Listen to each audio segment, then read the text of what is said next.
Guys, current affairs funda में आप सभी का स्वागत है। मैं हूं आपके साथ अभिषेक शर्मा और आज के इस वीडियो सेशन में हम अप्रैल फर्स्ट वीक के सभी इंपॉर्टेंट करंट अफेयर्स एक साथ कवर करने वाले हैं। जो भी एस्पिरेंट्स हमारे डेली करंट अफेयर्स नहीं देख पाए हैं वो इस वीडियो के थ्रू अपने सभी करंट अफेयर्स जो हमने अप्रैल फर्स्ट वीक में कराए हैं उन्हें आसानी से कवर कर सकते हैं।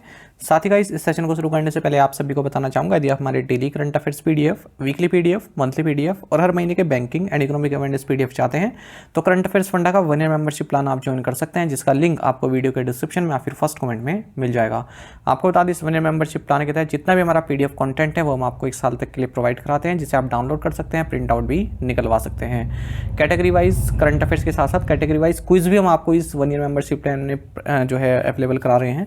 तो एक बार अगर आप हमारे करंट अफेयर्स पढ़ लेते हैं, उसके बाद कैटेगरी वाइज क्विज लगाते हैं, तो यकीन मानिए आपका करंट अफेयर सेक्शन काफ़ी स्ट्रॉन्ग हो जाएगा। कोई भी एग्जाम हो आपका, banking, SSC, railway, state, PCS, जहाँ पर भी जनरल अवेयरनेस या करंट अफेयर्स पूछे जाते हैं, सभी एग्जाम्स के लिए हमारा पीडीएफ कंटेंट काफ़ी महत्वपूर्ण रहने वाला है। तो लिंक आपको वीडियो के डिस्क्रिप्शन में या फिर फर्स्ट कमेंट में मिल जाएगा। चलिए फिर करते हैं शुरुआत इस वीडियो सेशन की। Which port has India gained the rights to operate in Myanmar? Bharat को म्यांमार में किस बंदरगाह के संचालन का अधिकार प्राप्त हुआ है? ऑप्शंस आपके सामने हैं। सही आंसर ऑप्शन ए है, सितवे पोर्ट। देखिए, भारत को हाल ही में जो सितवे पोर्ट है म्यांमार में, ठीक है, इसके अधिकार मिल गए हैं, इसको ऑपरेट कर सकता है और ये दूसरा ओवरसीज पोर्ट बन गया है चाबहार के बाद, जिसे भारत ऑपरेट कर रहा है। तो इंडिया पोर्ट्स ग्लोबल लिमिटेड, इसे मंजूरी दे दी गई है ministry of external affairs Bharat के द्वारा कि इस पोर्ट का जितना भी ऑपरेशन है वो टेक ओवर कर सकती है। ये पोर्ट आपको बता दें कलादान रिवर पर स्थित है। अगर हम इस IPGL की बात करें, यानी कि इंडिया पोर्ट्स ग्लोबल की, तो ये 100% ओन कंपनी है ministry of ports, shipping and waterways की। Which commodities have been included in the Price Stabilization Fund PSF by the government? सरकार द्वारा किन खाद्य सामग्रियों को मूल्य स्थिरीकरण कोष में शामिल किया गया है? ऑप्शंस आपके सामने हैं। सही आंसर ऑप्शन ए रहेगा, व्हीट एंड राइस। आपको जानना चाहिए, गवर्नमेंट ने हाल ही में व्हीट और राइस को प्राइस स्टेबलाइजेशन फंड के तहत शामिल कर लिया है। PSF फंड इसको बोलते हैं। अब तक अनियंस, पोटैटोज एंड पल्सेस ही इस प्राइस स्टेबलाइजेशन फंड के पार्ट थे, तो अब इसमें व्हीट और राइस भी इंक्लूड हो चुका है। देखिए, फंड महत्वपूर्ण है, पिछले कुछ एग्जाम में देखा गया कि यहाँ से भी क्वेश्चन पूछे जाते हैं। The fund is use to build up India's buffer stock for key food commodities and strategically release these in the market when price rises. देखिए, कुछ बहुत ही एसेंशियल कमोडिटीज़ होती हैं, जैसे व्हीट है, राइस है, पल्सेस हैं, अनियंस हैं, पोटैटोज हैं, ठीक है, तो इनका एक बफर स्टॉक अपने पास रखते हैं इस फंड के तहत। और जब भी प्राइस हाई होते हैं, प्राइस राइज होते हैं, तो सरकार अपनी एजेंसी के थ्रू इनको जो है मार्केट में फिर निकालती है। अब इसमें लिखा भी क्या है कि यहाँ पर ये जो स्टेप है, इसके तहत अब गवर्नमेंट जो है फूड कॉर्पोरेशन ऑफ इंडिया को पे आउट देगा, ताकि वो भारत आटा और राइस सप्लाई कर सके। जो प्रोक्योरमेंट एजेंसीज हैं, जैसे national agriculture cooperative marketing federation of India limited, national cooperative consumers federation of India. जो ये प्राइस स्टेबलाइजेशन फंड की स्थापना 2014-15 में की गई थी within department of agriculture, cooperation and farmers welfare, और 500 करोड़ रुपए का इसका कॉर्पस था। To maintain a strategic buffer stock that would discourage hoardings and speculation, protect consumers by supplying commodities at reasonable prices, and incentivize domestic production through direct purchase from farmers and farmers association at the farm gate और मंडी। तो यहाँ पर जो किसान हैं उनसे भी direct purchase किया जा रहा है, ठीक है, और बफर स्टॉक एक तैयार किया जाता है ताकि प्राइस राइज जब हो तब जो है मार्केट में उन्हें जो है बेचा जा सके। How many times has India's Nitin Menon been included in the ICC Elite Panel of Umpires? Bharat के नितिन मेनन को ICC Elite Umpire पैनल में कितनी बार शामिल किया गया है? सही आंसर ऑप्शन बी है, 5 टाइम्स। देखिए, बांग्लादेश के सरफुदुल्ला इब्ने साहिद ये फर्स्ट एम्पायर बने गए हैं बांग्लादेश से, जिन्हें ICC elite panel of umpires में शामिल किया गया है। वहीं भारत के नितिन मेनन जो है 5वीं बार इस पैनल में शामिल किए गए हैं। नितिन मेनन की अगर हम बात करते हैं, इंदौर से आते हैं और कोविड-19 पैंडेमिक जब हुआ था 2020 में, उस वक्त इन्हें जो है शामिल किया गया था इस एलिट पैनल में, और फिलहाल ये इकलौते इंडियन रिप्रेजेंटेटिव हैं इस 12 मेंबर ग्रुप में जो एलिट पैनल होता है एम्पायर्स का। और इनके अलावा पहले जो है S रवि भी रह चुके हैं इस पैनल में, S वेंकट राघवन भी रह चुके हैं। Which Mumbai restaurant secured the top spot as the best restaurant in India on Asia's 50 best restaurants list? Asia के 50 सर्वश्रेष्ठ रेस्टोरेंट की सूची में मुंबई के किस रेस्टोरेंट ने भारत के सर्वश्रेष्ठ रेस्टोरेंट के रूप में शीर्ष स्थान हासिल किया है? सही आंसर ऑप्शन ए है, मस्क। देखिए 3 इंडियन रेस्टोरेंट्स जो है एशिया के 50 बेस्ट रेस्टोरेंट लिस्ट में अपनी जगह बना पाए हैं। तो पहला है मुंबई का मास्क्यू, ये 23वें नंबर पर है और बेस्ट रेस्टोरेंट है इंडिया में।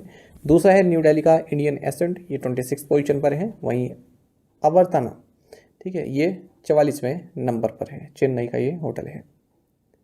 और पहले नंबर पर है टोक्यो जापान का सिजेन, ये एशिया का बेस्ट रेस्टोरेंट बताया गया है। Which company appointed Srinivas Pallia as CEO and MD with immediate effect after Thierry Delaporte stepped down? Thierry Delaporte के इस पद छोड़ने के बाद किस कंपनी ने तत्काल प्रभाव से श्रीनिवास पल्लिया को सीईओ और एमडी नियुक्त किया है? सही आंसर ऑप्शन बी है, विप्रो। देखिए इंडियन आईटी मेजर विप्रो ने अनाउंस किया है कि थियरी डेलापोर्टे ने सीईओ के पद से रेजिग्नेशन दे दिया है और श्रीनिवास पल्लिया, ठीक है, जो कि विप्रो में पहले से ही हैं, इन्हें नया चीफ एग्जीक्यूटिव ऑफिसर बनाया गया है 5 सालों के लिए तत्काल प्रभाव से। अच्छा, आपको बता दें जो ये डेलापोर्टे थे ये पहले कैपजेमिनी में काम कर चुके हैं, ठीक है, उसके बाद इन्होंने फिर विप्रो ज्वाइन किया था। विप्रो का हेडक्वार्टर्स बेंगलुरु में है, आप सभी जानते हैं। Who has been elected as president of Slovakia? Slovakia के राष्ट्रपति के रूप में किसे चुना गया है? सही आंसर ऑप्शन सी है, पीटर पेलेग्रिनी। देखिए पीटर पेलेग्रिनी ये प्रेसिडेंट बनाए गए हैं स्लोवाकिया के और सुसाना कैप्रिटोवा को ही सक्सीड कर रहे हैं इस पोस्ट पर। पेलेग्रिनी ये इनकी जो पार्टी का नाम है वह है वॉइस सोशल डेमोक्रेसी पार्टी, जिसे हलास भी बोलते हैं। स्लोवाकिया की बात करते हैं, कैपिटल ब्राटिस्लावा है और प्राइम मिनिस्टर रॉबर्ट फिको हैं, करेंसी यूरो है। Which company has signed an agreement with Amazon Web Services to establish the Gen AI Foundry? Gen AI Foundry की स्थापना के लिए किस कंपनी ने Amazon Web Services के साथ एक समझौते पर हस्ताक्षर किए हैं? ऑप्शंस आपके सामने हैं, सही आंसर ऑप्शन डी है, एम्फेसिस लिमिटेड। देखिए एम्फेसिस लिमिटेड ने एक multi year collaboration agreement sign किया है अमेजॉन वेब सर्विसेज के साथ, जिसके तहत जेन एआई फाउंड्री की स्थापना की जाएगी, जो कि एक बिजनेस यूनिट होगी जिसका नेतृत्व करेगा एम्फेसिस.ai। ठीक है, तो आर्टिफिशियल इंटेलिजेंस सॉल्यूशंस से संबंधित ये जो है एक तरह की बिजनेस यूनिट रहने वाली है। अगर हम AWS यानी कि अमेजॉन वेब सर्विसेज की बात करते हैं तो ये अमेजॉन की सब्सिडरी है, जो कि on demand cloud computing platforms and APIs provide करता है इंडिविजुअल्स को, कंपनीज को, गवर्नमेंट्स को। Which company recently achieved a cumulative production of 3 crore units in India? हाल ही में निम्नलिखित में से किस कंपनी ने भारत में 3 करोड़ इकाइयों का संचयी उत्पादन हासिल किया? सही आंसर ऑप्शन डी है, सुजुकी मोटर कॉर्पोरेशन।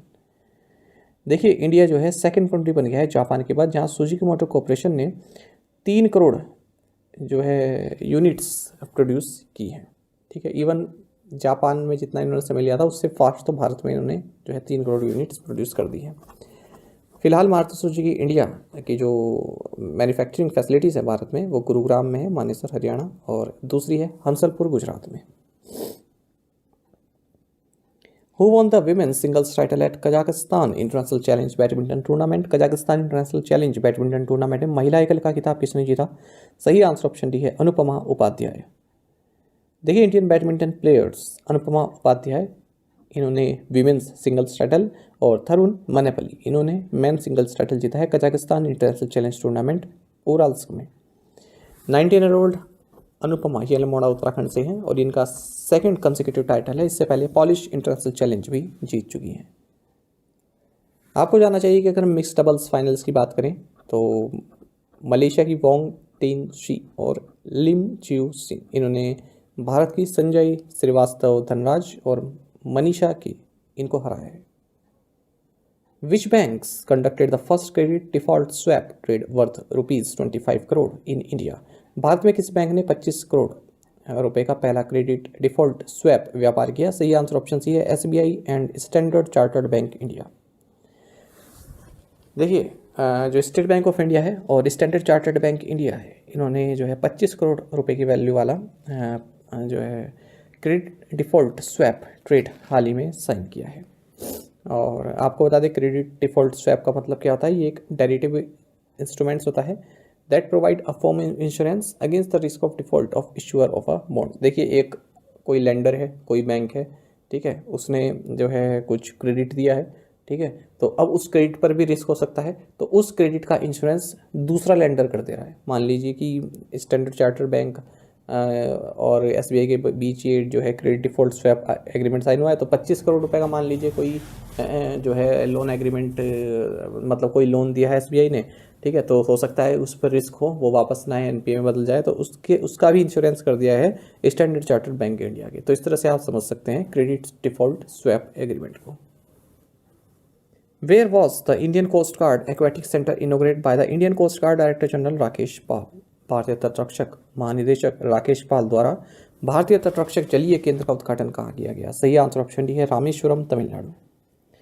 देखिए, Indian coast guard director general Rakesh Pal, इन्होंने Indian coast guard aquatic centre की स्थापना की है ICGS मंडपम नियर रामेश्वरम, तमिलनाडु। बाकी आप जानते हैं, अगर हम बेसिक बात करें तो Indian coast guard, Indian army, Indian navy, Indian air force, ये 4 फोर्सेज हैं जो डिफेंस मिनिस्ट्री के तहत आती है और अलग अलग एक्ट्स के तहत इनको गवर्न किया जाता है। Who was unanimously elected as the chairman of the National Cooperative Dairy Federation of India Limited NCDFI? So national cooperative dairy federation of India limited के अध्यक्ष के रूप में किसे चुना गया है? सही आंसर ऑप्शन डी है डॉक्टर मिनेश शाह।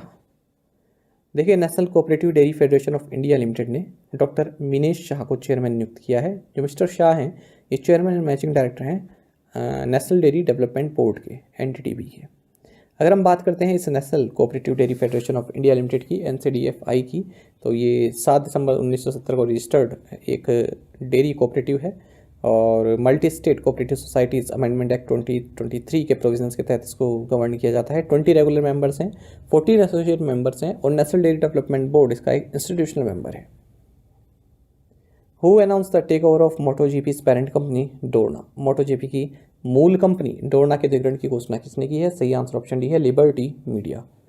देखिए, जो फॉर्मूला 1 है फॉर्मूला 1 की जो US बेस्ड ओनर है लिबर्टी मीडिया, इन्होंने अनाउंस किया है कि जो MotoGP की पेरेंट कंपनी है डोरना, ठीक है, इसको टेक ओवर कर रही है और 4.2 बिलियन यूरोस की डील रही है। तो डोरना हालांकि जो है इंडिपेंडेंटली रन कंपनी रहेगी, मैड्रिड बेस्ड जो है इसका हेडक्वार्टर्स रहने वाला है। इस डील के बाद लिबर्टी मीडिया जो है 86% स्टेक जो है हासिल कर लेगी डोरना के, और जो डोरना मैनेजमेंट है इसके पास 14% स्टेक रहेंगे। Which companies have signed an agreement to form a joint venture for establishing an automotive software and IT development hub? Automotive software और IT विकास केंद्र की स्थापना के लिए संयुक्त उद्यम बनाने के लिए किन कंपनियों ने एक समझौता ज्ञापन पर हस्ताक्षर किए हैं? सही आंसर ऑप्शन सी है BMW group and Tata technologies limited. देखिए, German automotive company BMW group और टाटा टेक्नोलॉजीज, इन्होंने एक जॉइंट वेंचर साइन किया है जिसके तहत ये automotive software and IT development hub Bharat में स्थापित करेंगी। और ये जो IT डेवलपमेंट हब हैं ये भारत में कहाँ आने वाले हैं? पुणे में, बेंगलुरु में और चेन्नई में। Which company announce it's collaboration with the press trust of India for fact checking in India? किस कंपनी ने भारत में तथ्य जांच के लिए press trust of India PTI के साथ सहयोग की घोषणा की? सही आंसर ऑप्शन बी है मेटा। देखिए, सोशल मीडिया जायंट मेटा ने अनाउंस किया है कि हमने press trust of India PTI के साथ एक एग्रीमेंट साइन किया है अपने third party fact checking program के तहत, और इस पार्टनरशिप के तहत जो है PTI आइडेंटिफाई करेगी, रिव्यू करेगी और कोई भी कंटेंट जो मेटा प्लेटफॉर्म्स पर उपलब्ध है उनको रेट करेगी कि कहीं वो मिस इन्फॉर्मेशन तो नहीं प्रोवाइड करा रहे हैं। तो इस इनिशिएटिव के तहत जो मेटा है वो अलग अलग मतलब ग्लोबली जो अलग अलग फैक्ट चेकर्स हैं उनके साथ जो है MOU साइन कर रही है, ताकि फेसबुक, इंस्टाग्राम, व्हाट्सएप जो भी मेटा के प्लेटफॉर्म्स हैं इन पर किसी भी तरह की मिस इन्फॉर्मेशन ना पहुँचे। What is the name of the AI-powered digital health promoter unveiled by the World Health Organization WHO? विश्व स्वास्थ्य संगठन द्वारा अनावरण किए गए AI संचालित डिजिटल स्वास्थ्य प्रमोटर का नाम क्या है? सही आंसर ऑप्शन डी है सारा। देखिए, वर्ल्ड हेल्थ ऑर्गेनाइजेशन ने सारा यानी कि smart AI resource assistant for health, जो कि एक AI-powered डिजिटल हेल्थ प्रमोटर है, 24/7 अवेलेबल है 8 लैंग्वेजेस में और वीडियो बेस्ड भी और टेक्स्ट बेस्ड भी, इसको हाल ही में लॉन्च किया है। तो ये आपको जो है destress, eat right, quit tobacco, e cigarettes, इससे संबंधित टिप्स दे सकती है, और रोड पर सेफ रहें, और भी कई तरह के जो हेल्थ इश्यूज़ होते हैं जो भी आप पूछना चाहते हैं उनसे संबंधित ये आपकी क्वेरी को सोल्व कर सकती है। Users can gain insights into risk factors for leading causes of death like cancer, heart disease and diabetes. तो इन बीमारियों के बारे में भी आप जान सकते हैं और क्या प्रिवेंशन कर सकते हैं आप, ठीक है, क्या क्या क्या हो रहा है इनके, ये भी आप सब जान सकते हैं। तो 8 लैंग्वेजेस में अवेलेबल है, याद रखिएगा। और लैंग्वेज अगर आप देख सकते हैं, याद भी कर सकते हैं, तो भी याद रख लीजिए, ठीक है। हिंदी भी इसमें अवेलेबल है। What was the name of the Tri-Service Conference held recently in New Delhi? नई दिल्ली में आयोजित त्रिसेवा सम्मेलन का क्या नाम है, बताइए। सही आंसर ऑप्शन डी है परिवर्तन चिंतन। देखिए, एक ट्राई सर्विस कॉन्फ्रेंस जिसका नाम परिवर्तन चिंतन है, ये हाल ही में न्यू दिल्ली में जो है संपन्न हुई है, और एक दिन की ही ये जो है सम्मेलन था, और इसकी अध्यक्षता जो हमारे चीफ ऑफ डिफेंस स्टाफ है जनरल अनिल चौहान, इनके द्वारा किया गया। तो इसमें कई तरह के आइडियाज़ और ब्रेनस्टॉर्मिंग सेशंस किए गए, कुछ फ्रेश आइडियाज़ लिए गए हैं, ताकि जो आर्म्ड फोर्सेज हैं हमारे देश की, इनमें रिफॉर्म्स लाए जा सकें, नए इनिशिएटिव्स इनमें शुरू किए जा सकें। Who has been appointed as the next Executive Secretary of the Convention on Biological Diversity (CBD)? जैव विविधता सम्मेलन के अगले कार्यकारी सचिव के रूप में किसे नियुक्त किया गया है? सही आंसर ऑप्शन सी है एस्ट्रिड स्कोमेकर।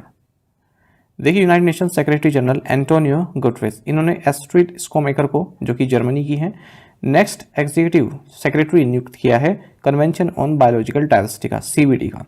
आपको बता दें, जो एक कन्वेंशन ऑन बायोलॉजिकल डाइवर्सिटी है, या फिर आप इसको कह सकते हैं बायोडाइवर्सिटी कन्वेंशन, ठीक है, सिंपली, तो ये एक मल्टीलैटरल ट्रीटी है, और जो अर्थ समिट हुई थी रियो डी जनेरियो ब्राज़ील में 5 जून 1992 में, उस वक्त सिग्नेचर के लिए इस कन्वेंशन को ओपन किया गया, और ये इफेक्टिव यानी कि लागू हुई 29 दिसंबर 1993 से।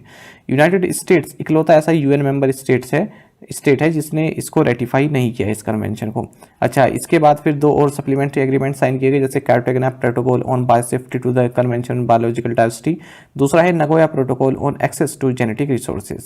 आपको बता दें, पहली जो मीटिंग हुई थी इसकी, कॉन्फ्रेंस ऑफ पार्टीज COP1, ये नासाउ बहामास में हुई थी 1994 में, और अब जो 2024 में जो इसकी मीटिंग होने वाली है, ठीक है, जिसको COP16 बोला जाएगा, ये होने वाली है आपकी कैली कोलंबिया में 21 अक्टूबर से 1 नवंबर 2024 के बीच में।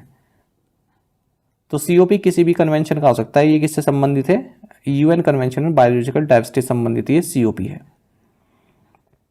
विच football club won the Copa del Rey title? किस फुटबॉल क्लब ने कोपा डेल रे की खिताब जीता है? सही आंसर ऑप्शन सी है एटलेटिको बिल्बाओ। देखिए, कोई भी फुटबॉल खिताब होता है ना, वो आपके एग्जाम के लिए काफ़ी महत्वपूर्ण होता है, पूछा जाता है एग्जाम में।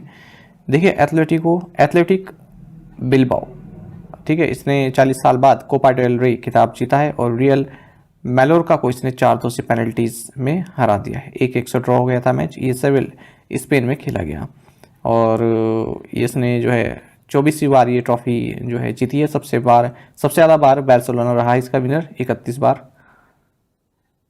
कोपा डेल रे ये एक एनुअल नॉकआउट फुटबॉल कंपटीशन है स्पेनिश फुटबॉल में, और रॉयल स्पेनिश फुटबॉल फेडरेशन द्वारा इसको आयोजित किया जाता है। What is the name of the portal launched by the Election Commission that caters to permissions for organizing rallies, booking venues, opening temporary party offices, door-to-door canvassing, etc. चुनाव आयोग के इस पोर्टल का नाम क्या है, जो रैलियों के आयोजन स्थलों की बुकिंग, अस्थायी पार्टी कार्यालय खोलने, घर घर जाकर प्रचार करने आदि की अनुमति प्रदान करता है? सही आंसर ऑप्शन डी है सुविधा। देखिए, सुविधा पोर्टल एक टेक्नोलॉजिकल सॉल्यूशन है जिसे डेवलप किया है इलेक्शन कमीशन ऑफ इंडिया के द्वारा, ठीक है, ताकि जो इलेक्शंस हैं वो फ्री, फेयर एंड ट्रांसपेरेंट तरीके से हो सकें। तो किसी भी तरह की परमिशन चाहिए, फैसिलिटीज़ चाहिए पॉलिटिकल पार्टीज़ को या फिर कैंडिडेट्स को इलेक्शन पीरियड के दौरान, वो इस पोर्टल के थ्रू जो है अपनी जो भी याचिका है वो जो है डाल सकते हैं इलेक्शन कमीशन के आगे। तो सुविधा पोर्टल है, ठीक है, और पॉलिटिकल पार्टीज़ और कैंडिडेट्स यहाँ पर अपनी परमिशन रिक्वेस्ट डाल सकते हैं। Which 4 countries conducted a maritime cooperative activity to support a free and open Indo-Pacific? किन 4 देशों ने स्वतंत्र इंडो पैसिफिक का समर्थन करने के लिए समुद्री सहयोग गतिविधि आयोजित की है? सही आंसर ऑप्शन डी है United states, Japan, Australia and Philippines. देखिए, जो यूनाइटेड स्टेट्स है, जापान है, ऑस्ट्रेलिया और फिलीपींस है, इनके जो डिफेंस फोर्सेज हैं, इन्होंने हाल ही में मैरीटाइम कोऑपरेटिव एक्टिविटी, इस तरह की एक अभ्यास जो है कंडक्ट किया है, ठीक है, इंडो पैसिफिक में, ताकि मतलब एक तरह के चीन को ही ये मैसेज भेजते हैं कि इंडो पैसिफिक रीजन जो है वो किसी एक देश का नहीं है, कोई इस पर अपना हक ना जमाए, ठीक है, ये फ्री है। और जो नेवल एंड एयर फोर्सेस हैं, ठीक है, इन्होंने इसमें पार्टिसिपेट किया इन चारों देशों का। कहाँ पर हुआ है? फिलीपींस का जो एक्सक्लूसिव इकोनॉमिक जोन है वहाँ पर। Which fintech platform has partnered with SIDBI for providing micro loans to gig workers? Gig श्रमिकों को सूक्ष्म ऋण प्रदान करने के लिए किस फिनटेक प्लेटफॉर्म ने सिडबी के साथ साझेदारी की है? सही आंसर ऑप्शन डी है कर्मा लाइफ। देखिए, small industries development bank of India यानी कि सिडबी, इसने एक एग्रीमेंट साइन किया है अनियन लाइफ प्राइवेट लिमिटेड के साथ, जिसके तहत जो ये अनियन लाइफ प्राइवेट लिमिटेड है, इसके जो टेक्नोलॉजी प्लेटफॉर्म है कर्मा लाइफ, इसकी मदद से जो गिग वर्कर्स हैं उनको माइक्रो लोन प्रोवाइड किया जाएगा। ठीक है, इससे जो गिग वर्कर्स का जो फाइनेंशियल इंक्लूजन है वो भी पूरा हो जाएगा। ठीक है, मतलब वो लोन वगैरह ले लेंगे तो उनकी जो फाइनेंशियल नीड है वो भी पूरी हो जाएगी। तो कर्मा लाइफ की जो मोबाइल ऐप है उसके जरिए यहाँ पर अप्लाई किया जा सकता है। गिग वर्कर्स क्या होते हैं? ठीक है, बेसिकली जिनकी जॉब टेम्प्रेरी होती है या फिर जितना कार्य हुआ उतना उन्होंने काम किया है ना, जितने कार्य उसके लिए हायर किया, फिर उसके बाद उनका कॉन्ट्रैक्ट खत्म है ना। ज़्यादातर सर्विस सेक्टर में देखने के मिलते हैं, जिसे आप फ्रीलांसर भी बोलते हैं या फिर इंडिपेंडेंट कॉन्ट्रैक्टर भी बोलते हैं। What are the two new features announced by RBI Governor Shaktikant Das for Unified Payments Interface users? Unified payment interface उपयोगकर्ताओं के लिए आरबीआई गवर्नर शक्तिकांत दास द्वारा घोषित दो नई सुविधाएं क्या हैं? ऑप्शंस आपके सामने हैं। सही आंसर ऑप्शन ए है UPI based cash deposits and UPI payments from PPIs. देखिए, आरबीआई गवर्नर शक्तिकांत दास, इन्होंने दो नए फीचर्स अनाउंस किए हैं यूनिफाइड पेमेंट्स इंटरफेस यानी कि यूपीआई यूजर्स के लिए, ताकि जो ट्रांजेक्शन्स हैं और कैश डिपॉजिट है वो थोड़ा आसान बन जाए। तो दो नए फीचर कौन से हैं? एक तो है to deposit cash at cash deposit machines using UPI, ये पहला फीचर है। दूसरा है make UPI payments from prepaid payment instruments using third party apps.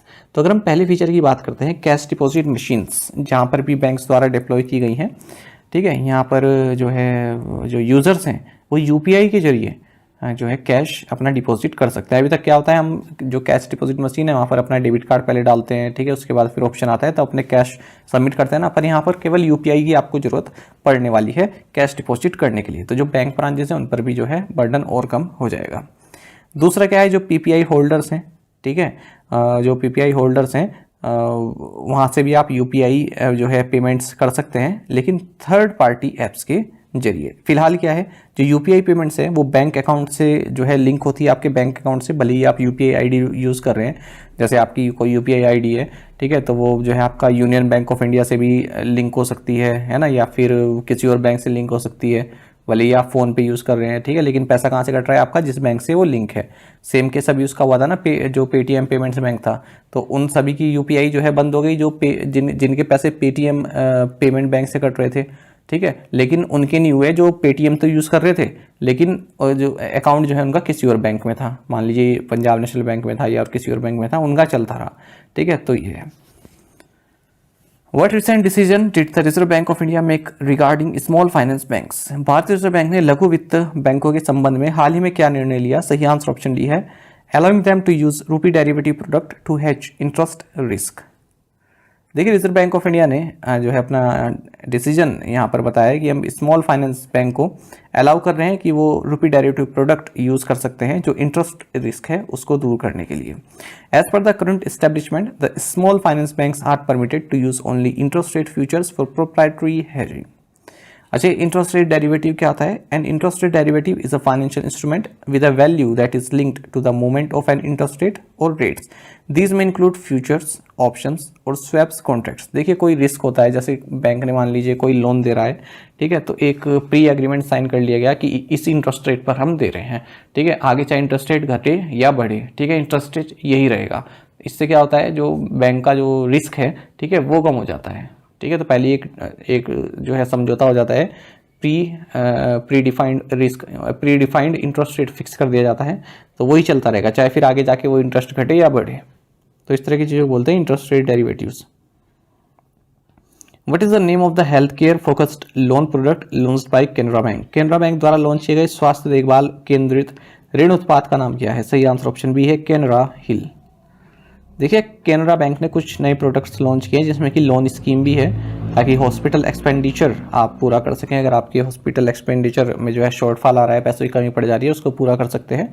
इस प्रोडक्ट का नाम इन्होंने दिया है कैनरा हिल, ठीक है, और इसमें लोन फैसिलिटी आपको प्रोवाइड की जाती है। जिनका बिल जो है इंश्योरेंस लिमिट को एक्सीड कर दे रहा है, तो उनके लिए ये सुविधा दी जा रही है। साथ ही इन्होंने महिलाओं के लिए एक सेविंग अकाउंट भी लॉन्च किया जिसका नाम है कैनरा एंजल। इसमें कई सारे यूनिक फीचर्स हैं, जैसे कैंसर केयर पॉलिसी है और pre approved personal loan, Canara ready cash, online loan against term deposit product, Canara my money, ये भी लॉन्च किया है। सादी बैंक ने कैनरा UPI 123 पे ASI, जो कि एक यूजर फ्रेंडली पेमेंट इंटरफेस है, इसको भी लॉन्च किया। सादी Canara HRMS mobile app for staff, इसको भी लॉन्च किया है। आपको बता दें कि कैनरा बैंक फर्स्ट बैंक है जो door step digital services self help groups को प्रोवाइड कराता है रिजर्व बैंक इनोवेशन हब के साथ मिलकर। Which country aims to build its first privately managed strategic petroleum reserve by 2029-30?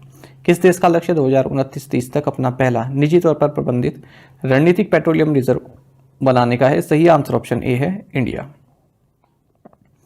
देखिए, भारत प्लान कर रहा है कि अपना first privately managed strategic petroleum reserve ये 2029-30 तक बना ले, ठीक है। और अब तक आपको बता दें भारत ने केवल पार्शियल कमर्शलाइजेशन कर रखा है अपने 3 एग्जिस्टिंग जो स्ट्रेटेजिक पेट्रोलियम रिजर्व है, ठीक है। कहाँ पर है? एक तो विशाखापट्टनम में आंध्र प्रदेश में, और बाकी के 2, एक मंगलुरु में है, एक पडूर में है कर्नाटक में, ठीक है। आप समझ रहे हैं स्ट्रेटेजिक पेट्रोलियम रिजर्व, भारत के पास अपने कुछ रिजर्व भी हैं। मान लीजिए कभी ऐसा हो जाता है कि तेल का आयात बिल्कुल भी नहीं हो पा रहा है, तो वहाँ से यूज़ कर सकेंगे, या फिर कभी ऐसा होता है कि युद्ध वगैरह हो जाता है तो तेल की जो है डिमांड ज़्यादा बढ़ जाती है, ठीक है। उस टाइम पर जो है तेल की ज़रूरत पड़ जाती है, ठीक है। तो उसके लिए रिजर्व बनाए रखते हैं। जैसे हम बफर स्टॉक देखते हैं ना कि सरकार जो है गेहूँ के लिए चावल का स्टॉक रखती है ना। इसी तरह से पेट्रोलियम रिजर्व भी भारत के पास हैं। तो ये 3 पेट्रोलियम रिजर्व हैं, और अब भारत ये कह रहा है कि हम प्राइवेटली मैनेज्ड, ये तो सरकार द्वारा मैनेज्ड हैं, अब पहला जो है हम प्राइवेटली मैनेज्ड रिजर्व भी बनाएंगे, ठीक है। तो आपको बता दें 2 नए इस तरह के रिजर्व बनने जा रहे हैं। एक तो है पडूर में ही बनेगा कर्नाटक में, और दूसरा ईस्टर्न उड़ीसा स्टेट में बनेगा। आपको बता दें वर्ल्ड का 3rd biggest oil importer and consumer है Bharat. Which sports organisation nominated Shiny Wilson as one of its members? किस खेल संगठन ने शाइनी विल्सन को अपने सदस्यों में से एक के रूप में नामित किया? सही आंसर ऑप्शन बी है, Asian athletic commission. Asian athletic commission ने शाइनी विल्सन, जो कि former multiple Asian games medalist रही हैं 400 मीटर और 800 मीटर में, और 4 टाइम ओलंपियन रही हैं, इन्हें अपना मेंबर चुना है, और 4 साल के लिए चुना गया है, 24 से 28 तक।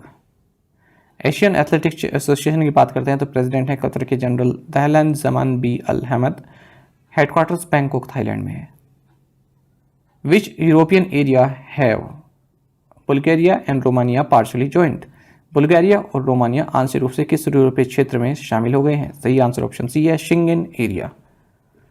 देखिए, रोमानिया और बुल्गारिया, इन्होंने जो शेंगेन एरिया है, जो कि यूरोप का ID check free travel zone है, शेंगेन जोन, ठीक है, उसको जो है पार्शली ज्वाइंट कर लिया है।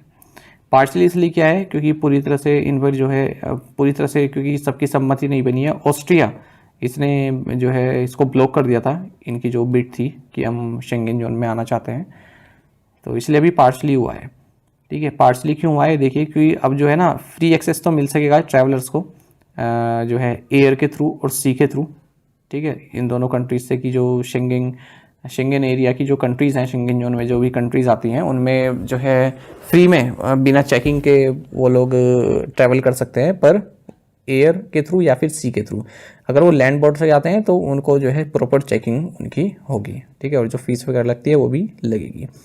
शेंगेन एरिया की बात करें या जोन की बात करें, 1985 में इसकी स्थापना हुई थी, और 400 मिलियन पीपल जो यूरोपियन यूनियन में है वो ट्रैवल करते हैं बिना किसी रोक टोक के, और अब पार्शियल मेंबर्स हैं ये, ठीक है। तो शेंगेन जोन में अब 29 मेंबर्स हो गए हैं। 27 जो यूरोपियन यूनियन मेंबर्स हैं उनमें से 25 इस शेंगेन एरिया में है, और बाकी 4 ऐसे हैं जो यूरोपियन यूनियन मेंबर नहीं है पर इसमें जरूर हैं, जैसे स्विट्जरलैंड, नॉर्वे, आइसलैंड और लिechtenstein। What is the top ranked country in the Economist Intelligence Unit's Business Environment Rankings 2024? Economist intelligence unit की बिजनेस इन्वायरमेंट रैंकिंग 2024 में शीर्ष स्थान पर कौन सा देश है? सही आंसर ऑप्शन सी, सिंगापुर है। देखिए, business environment rankings 2024 economic intelligence unit द्वारा जारी कर दी गई हैं। इसमें 82 कंट्रीज को इवेल्युएट किया गया है 91 की इंडिकेटर्स पर अक्रॉस 11 कैटेगरीज, ताकि ये बताया जा सके कि सबसे कंड्यूसिव प्लेस कौन है बिजनेस कंडक्ट करने के लिए। तो लगातार 16वीं बार सिंगापुर पहले नंबर पर है, डेनमार्क दूसरे नंबर पर है, यूनाइटेड स्टेट्स 3rd नंबर पर है, भारत 51st पोजीशन पर यहाँ पर है, 1.08 भारत का स्कोर है। और इसमें बता भी रहे हैं कि 2019 से 2023 और फिर 2024 से 2028 के बीच काफ़ी इंप्रूवमेंट देखने के लिए मिलेगा। India emerged as the third most improved business environment globally, indicating robust economic growth prospects and increased foreign investment attractiveness. According to the report, Economic and Social Survey of Asia and the Pacific 2024, by what percentage is India expected to lose daily working hours by 2030 due to rising temperature? Asia और प्रशांत के आर्थिक और सामाजिक सर्वेक्षण 2024 की report के अनुसार बढ़ते तापमान के कारण 2030 तक भारत में दैनिक कामकाजी घंटों में कितने प्रतिशत कमी होने की उम्मीद है? सही आंसर ऑप्शन बी है 5.8%। देखिए भारत जो है लगभग 5.8% डेली वर्किंग आवर्स जो है लॉस करेगा राइजिंग टेम्परेचर के कारण 2030 तक। ऐसा कहा है economic and social survey of Asia and the Pacific 2024, जिसे रिलीज किया गया है United Nations economic and social commission for Asia and Pacific के द्वारा। इसमें बताया गया है कि जो एशिया एंड पैसिफिक रीजन है इंक्लूडिंग इंडिया, यहाँ पर 600 मिलियन यूथ है जिनकी एज 15 से 24 साल के बीच की है। ठीक है, और इस तरह की पॉलिसीज़ की ज़रूरत है ताकि इनकी प्रोडक्टिविटी बढ़े, जो यूथ है इनकी प्रोडक्टिविटी बढ़े। ठीक है, और जो डिमांड है लेबर फोर्स भी वर्क फोर्स की, ठीक है, वो पूरी हो सके। How many Indians were named as part of the Young Global Leaders Community, the Class 2024? Young Global Leaders Community, the Class 2024 में कितने भारतीयों को शामिल किया गया है? सही आंसर ऑप्शन सी है 7। देखिए शाश्वत गोयनका जो कि वाइस चेयरमैन हुए RPSG ग्रुप के, इन्हें यंग ग्लोबल लीडर फॉर 2024 में शामिल किया गया है जो कि वर्ल्ड इकोनॉमिक फोरम द्वारा जारी किया गया। ठीक है, तो लगभग 90 लोगों को इसमें शामिल किया गया है जिनकी एज 40 से कम है। ठीक है, जिनका अलग अलग क्षेत्रों में कंट्रीब्यूशन रहा है। गोयनका के अलावा भारत से प्रिया अग्रवाल लेबर हैं, ऋचा वाजपेयी हैं, अर्जुन भारतीय हैं, अद्वैत नायर हैं, शरद विवेक सागर हैं और भूमि पेडनेकर हैं जो कि एक्ट्रेस हैं। ठीक है, अच्छा मैं आपको बता दूं ये क्वेश्चन हमने पहले भी कराया था, आप ये नोट जरूर देख लीजिए 7 और 8 अप्रैल के बीच में। ठीक है, पर वो क्वेश्चन थोड़ा अधूरा रह गया था, उसमें मैंने आपको बताया था कि केवल 4 लोग शामिल हैं। ठीक है, पर वो 4 लोग केवल कॉर्पोरेट इंडस्ट्री से संबंधित थे, मतलब कॉर्पोरेट जगत से केवल 4 लोग थे। अगर हम टोटल देखें तो 7 लोग थे। ठीक है, तो उसको मैं PDF से हटवा दूंगा और इस क्वेश्चन में पूरी डिटेल है। ठीक है, तो ऐसे 7 लोग हैं जिनको 7 भारतीय जिन्हें इस लिस्ट में जारी किया गया है। ठीक है, वहाँ पर केवल 4 का डिस्कशन किया था क्योंकि वो 4 केवल कॉर्पोरेट से थे। मैंने बिजनेस जो ये न्यूज़पेपर है आपका बिजनेस स्टैंडर्ड, वहाँ से वो न्यूज़ ली थी तो उन्होंने केवल 4 ही बताया हुआ था। ठीक है, तो इसलिए मैंने कह दिया है PDF में से वो क्वेश्चन हटाने के लिए, ये क्वेश्चन पूरा है। बाकी और न्यूज़ में देखें तो पूरा दिया हुआ था ये। What is the name of the new gold backed currency introduced by Zimbabwe? Zimbabwe द्वारा शुरू की गई नई स्वर्ण समर्थित मुद्रा का नाम क्या है? सही आंसर ऑप्शन डी है जिम्बाब्वे गोल्ड। देखिए जिम्बाब्वे ने एक नया गोल्ड बैक्ड करेंसी जो है इंट्रोड्यूस किया है जिसका नाम है GIZ, यानी कि जिम्बाब्वे गोल्ड। 1 से 200 के डिनोमिनेशन में इसको लॉन्च किया गया इन बैंक नोट्स को, और ये जिम्बाब्वेन डॉलर को रिप्लेस कर रही है। जिम्बाब्वे की अगर हम बात करें तो एक लैंडलॉक कंट्री है सदर्न अफ्रीका में, जम्बेजी और लिम्पोपो के रिवर्स के बीच में, और इसके जो कैपिटल और लार्जेस्ट सिटी है वो हरारे है, और पहले इसको रोडेशिया के नाम से भी जाना जाता था, आप जानते होंगे। जिम्बाब्वे के प्रेसिडेंट एमरसन म्नांगेग्वा हैं। Who has been appointed as the full-time member of the 16th Finance Commission by the Central Government? केंद्र सरकार ने 16वें वित्त आयोग का पूर्णकालिक सदस्य किसे नियुक्त किया है? ऑप्शंस आपके सामने है। सही आंसर ऑप्शन ए है मनोज पांडा। आपको जानना चाहिए सेंट्रल गवर्नमेंट ने मनोज पांडा जो कि फॉर्मर डायरेक्टर रह चुके हैं इंस्टीट्यूट ऑफ इकोनॉमिक ग्रोथ के, इन्हें 16th फाइनेंस कमीशन का फुल टाइम मेंबर नियुक्त किया है। पांडा निरंजन राजधक्ष को रिप्लेस कर रहे हैं क्योंकि ये इस फाइनेंस कमीशन की मेंबरशिप से क्विट कर चुके हैं कुछ पर्सनल कारण के कारण। ठीक है, तो और अगर हम इसमें और फुल टाइम मेंबर्स की बात करें जो इस कमीशन में है, उनका नाम अजय नारायण झा है, एनी जॉर्ज मैथ्यू है, साथ ही सौम्य कांति घोष ये पार्ट टाइम मेंबर हैं 16th फाइनेंस कमीशन में। 16th फाइनेंस कमीशन ने अपनी फर्स्ट मीटिंग अरविंद पनागरिया की चेयरमैनशिप में 14 फरवरी को की थी। आपको जानना चाहिए फाइनेंस कमीशन एक कॉन्स्टिट्यूशनल बॉडी है जिसे हर 5 साल में कॉन्स्टिट्यूट किया जाता है, और जो टैक्स प्रोसीड्स हैं किस तरह से सेंट्रल और स्टेट्स के बीच में जो है आवंटित होने चाहिए इसके बारे में ये अपनी राय देता है। और currently India shares 41% of the federal taxes with states as recommended by the 15th finance commission. What is the name of the mission for which the ISRO team received the 2024 Zonal Jack Swigert Junior Award? उस mission का नाम क्या है जिसके लिए ISRO team को 2024 जोनेल Jack Swigert junior पुरस्कार मिला? ऑप्शंस आपके सामने हैं। सही आंसर ऑप्शन डी रहेगा चंद्रयान 3। आपको जानना चाहिए कि इसरो के जो चंद्रयान 3 मिशन टीम है इनको 2024 John L Jack Swigert junior award दिया गया है स्पेस एक्सप्लोरेशन के लिए। किसके द्वारा दिया गया? स्पेस फाउंडेशन के द्वारा, जो कि यूएस बेस्ड एक फाउंडेशन है। ये अवार्ड जो है एनुअली दिया जाता है और उन एजेंसीज को दिया जाता है जिन्होंने स्पेस एक्सप्लोरेशन में जो है रिमार्केबल अचीवमेंट प्राप्त की हो, स्पेस एजेंसी या फिर कंपनीज ऑर्गेनाइजेशन हो, कोई भी हो। इस अवार्ड को रिसीव किया इसरो की ओर से जो इंडिया के कॉन्सुल जनरल हैं हॉस्टन में, DC मंजुनाथ ने। आप सभी जानते हैं अगस्त में भारत ने इतिहास रचा अपने मून मिशन चंद्रयान 3 के चलते, जब ये जो है फर्स्ट हम पहले बन गए जिन्होंने अर्थ के साउथ पोल पे जो है लैंड किया है ना। और लैंडर का नाम विक्रम, रोवर का नाम प्रज्ञान। इंडिया का जो मून मिशन चंद्रयान 3 है ये साउथ पोल पर 23 अगस्त को 6:04 पर जो है टचडाउन किया है ना। और इस टचडाउन के साथ ही इंडिया 4th कंट्री बन गई जो सॉफ्ट लैंडिंग जिसने की है लूनर सरफेस पर, after US, China and Soviet union. What is the theme of World Homeopathy Day on April 10, 2024? 10 अप्रैल 2024 को विश्व होम्योपैथी दिवस का विषय क्या है? सही आंसर ऑप्शन डी है होम्यो परिवार, वन हेल्थ वन फैमिली। आपको जानना चाहिए वर्ल्ड होम्योपैथी डे 10 अप्रैल को मनाया जाता है और डॉक्टर सैमुअल हैनेमन इनकी बर्थ एनिवर्सरी होती है, इसी उपलक्ष्य में वर्ल्ड होम्योपैथी डे मनाया जाता है। आपको बता दें डॉक्टर सैमुअल जर्मन फिजिशियन और केमिस्ट थे। वर्ल्ड होम्योपैथी 2024 का थीम रहेगा होम्यो परिवार, one health one family. Which country ended it's diplomatic ties with Ecuador? किस देश ने इक्वाडोर के साथ अपने राजनयिक संबंध समाप्त कर दिए? सही आंसर ऑप्शन बी मैक्सिको है। आपको जानना चाहिए मैक्सिको ने अपने डिप्लोमेटिक टाइज राजनयिक संबंध साउथ अमेरिकन कंट्री इक्वाडोर के साथ जो है एंड कर दिए हैं। आपको बता दें रीज़न क्या रहा। देखिए जो इक्वाडोर की पुलिस है उन्होंने क्या किया, जो मैक्सिको की एम्बेसी है ना इक्वाडोर में, तो वहाँ पर रेड मार दी, क्योंकि इक्वाडोर के जो फॉर्मर वाइस प्रेसिडेंट हैं जॉर्ज क्लास, उन्होंने शरण ली हुई थी मैक्सिको की एम्बेसी में जो कि इक्वाडोर में स्थित है। तो ये लोग ये मैक्सिको की एम्बेसी में घुसी इक्वाडोर के जो पुलिस है और वहाँ से इन्हें खींच के लिए आए वाइस प्रेसिडेंट को। ठीक है, भ्रष्टाचार के जो है मुकदमे इन पर चल रहे हैं। तो हालांकि ये जो है राइट प्रोसेस नहीं है, क्योंकि 1961 अगर हम Vienna convention on diplomatic relations की बात करें, ये कन्वेंशन है किस तरह से डिप्लोमेटिक रिलेशन बनने चाहिए। इसमें आर्टिकल 22 कहता है कि जो किसी भी मिशन का या फिर जो एम्बेसी का जो प्रेमाइसिस है वो इनवायलेबल है। ठीक है, आप उसको ऐसे वायलेट नहीं कर सकते। और यदि आप उसमें एंटर करना चाहते हैं अपने एजेंट्स के साथ, तो आपको पहले जो मिशन के हेड हैं यानी कि आपके जो एम्बेसडर हैं उनसे आपको परमिशन लेनी पड़ती है।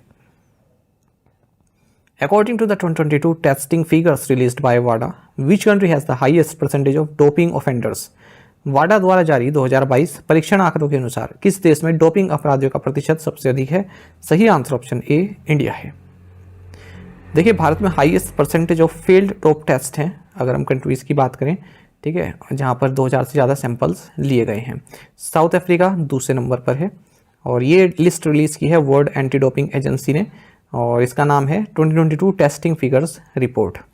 बैंकॉक जो है तीसरे नंबर पर है।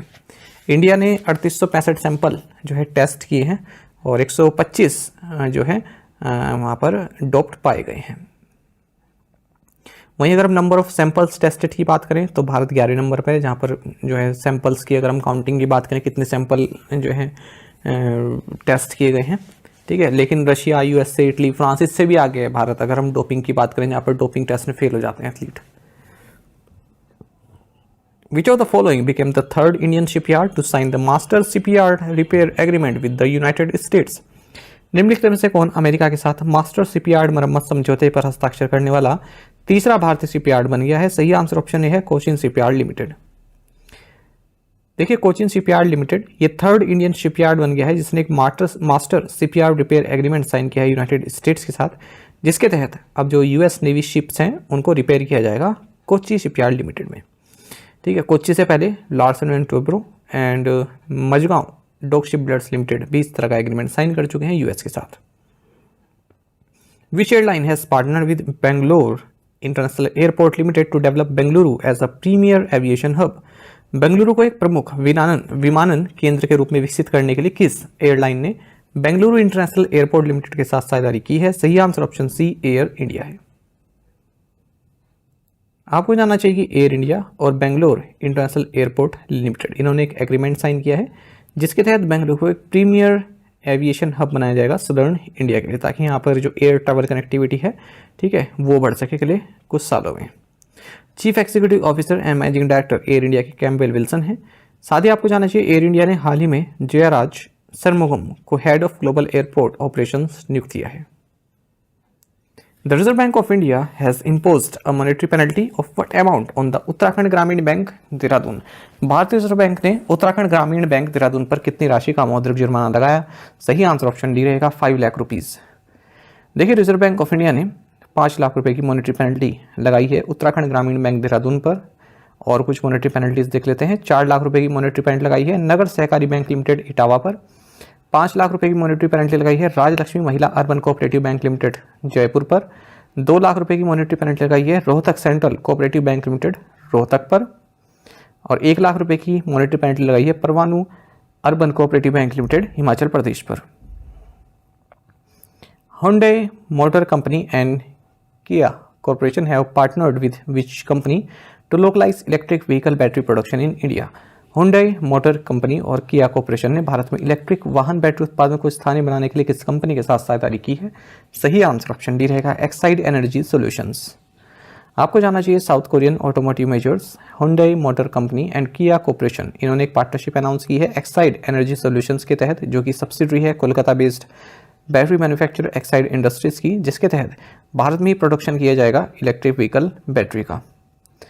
और इस इनिशिएटिव के तहत जो Hyundai और Kia है, ठीक है, ये लिथियम आयन फॉस्फेट सेल्स के प्रोडक्शन पर जोर दे रहे हैं भारत में।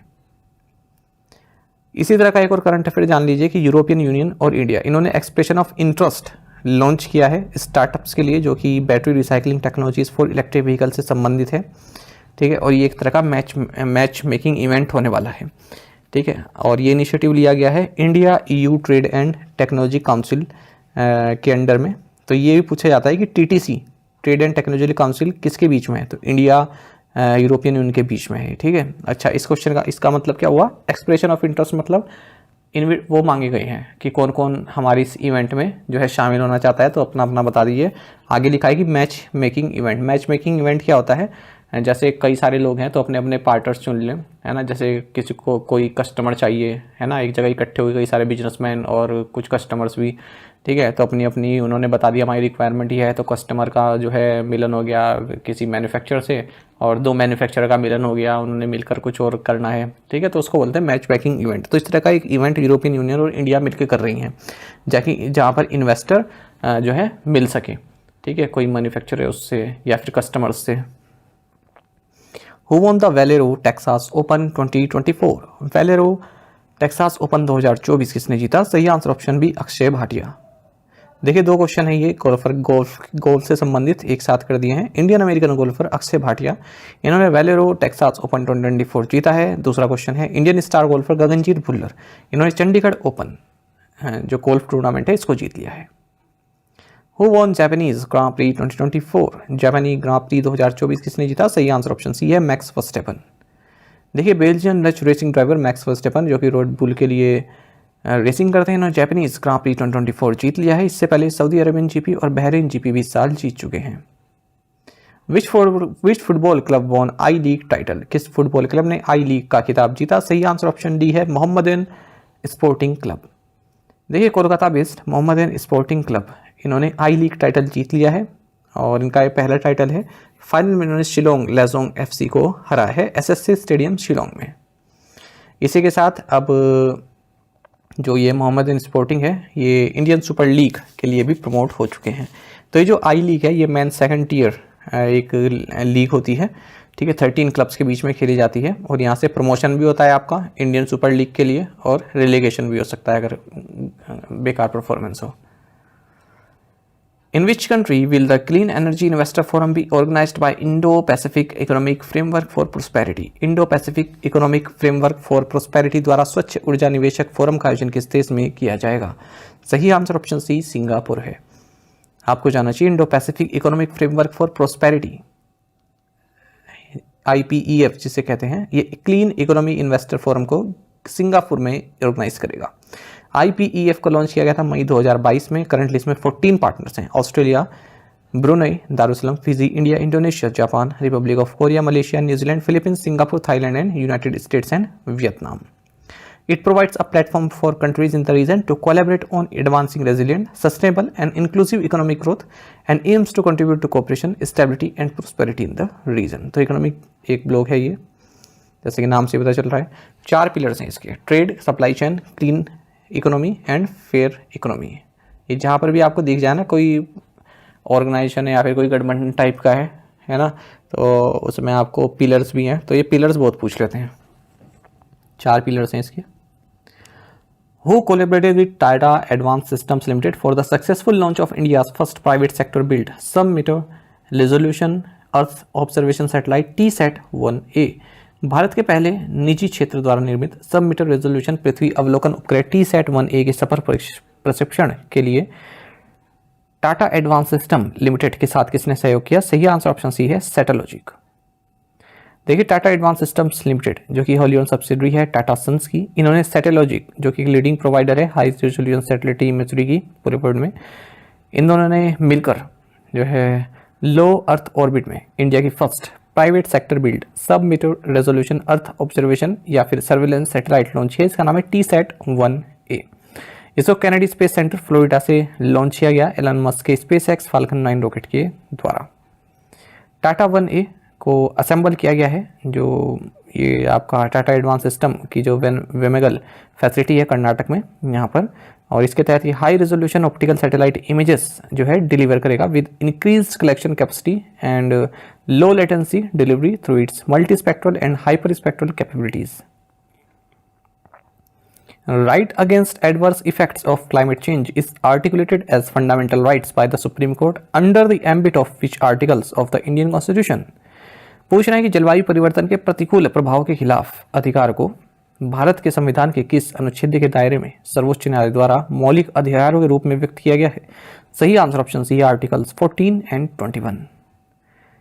आपको जानना चाहिए पहली बार ऐसा हुआ है कि सुप्रीम कोर्ट ने जो एडवर्स इफेक्ट्स या गलत प्रभाव जो क्लाइमेट चेंज के आ रहे हैं, ठीक है, तो उनसे जो है बचने का एक अधिकार बताया है सरकार ने कि फंडामेंटल राइट्स हैं, है ना, फंडामेंटल राइट्स के तौर पर उसे और ह्यूमन राइट्स के तौर पर उसे मान्यता दी है।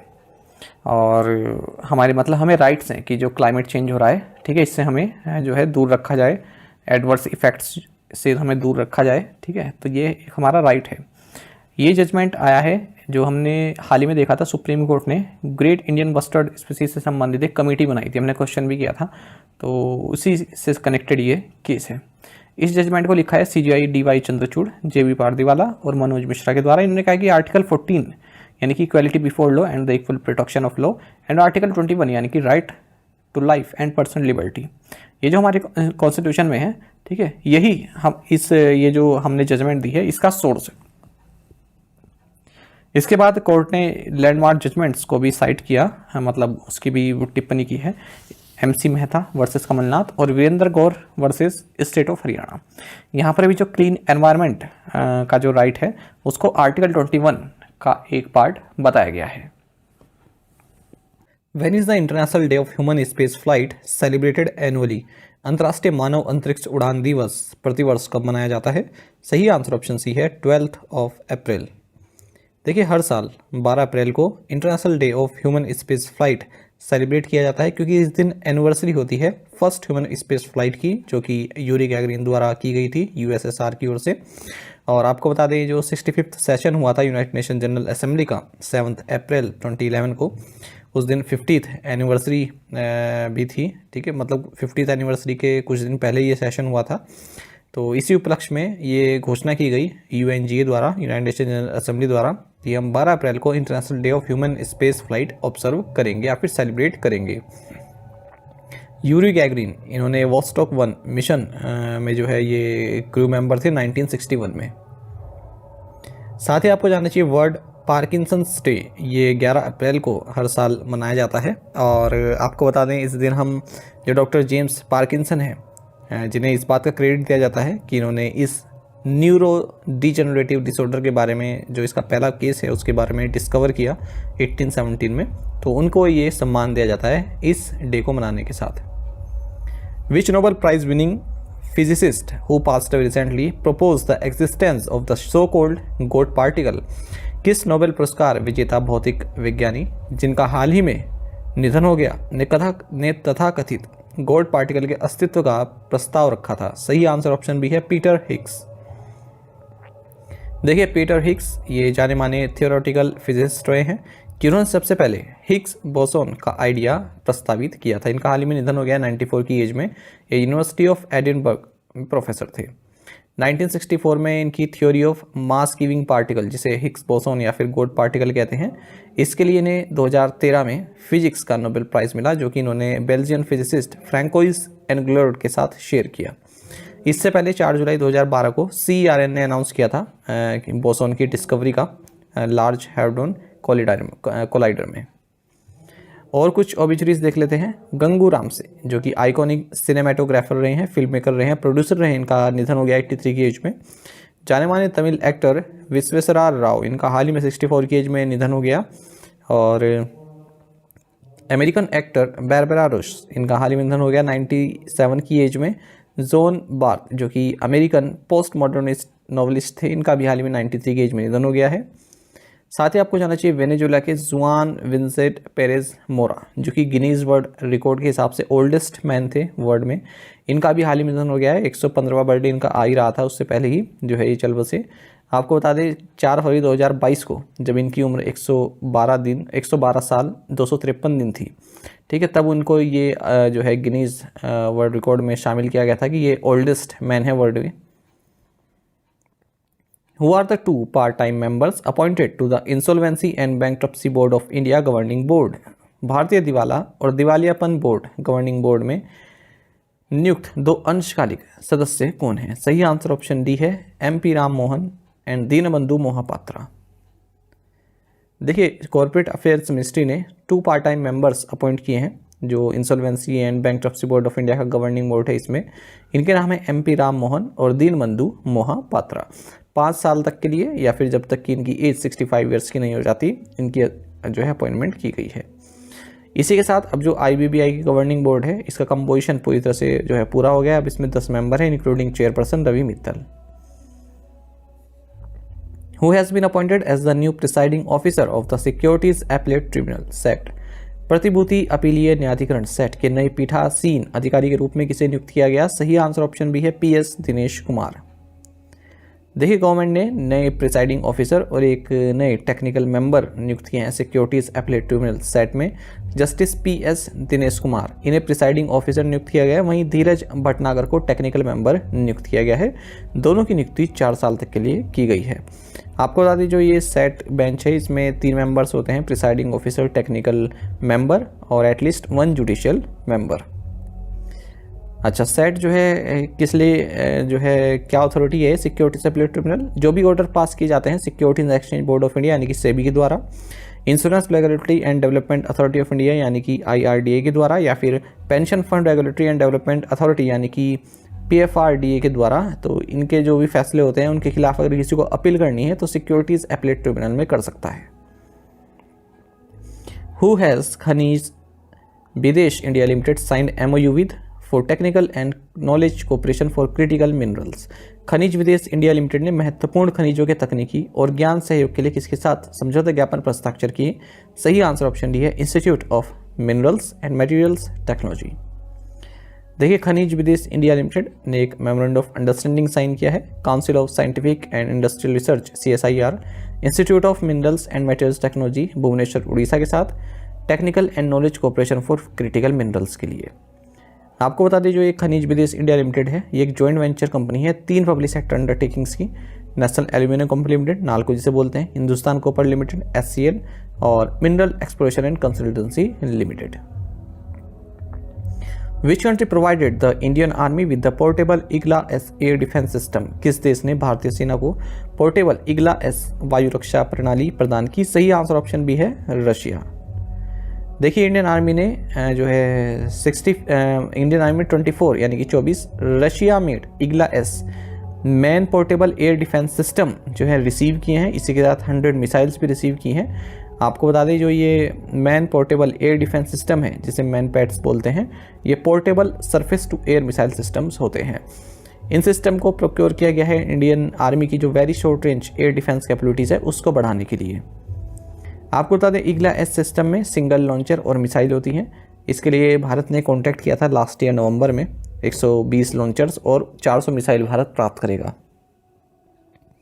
इन which Indian state is the Gangaur festival celebrated? Gangaur त्यौहार भारत के किस राज्य में मनाया जाता है? सही आंसर ऑप्शन भी है राजस्थान। देखिए गंगौर जो कि one of the most important festivals हैं राजस्थान में हाल ही में मनाया गया। गण मतलब गण का मतलब होता है लॉर्ड शिवा और गौरी का मतलब या गौर का मतलब गॉडेस पार्वती।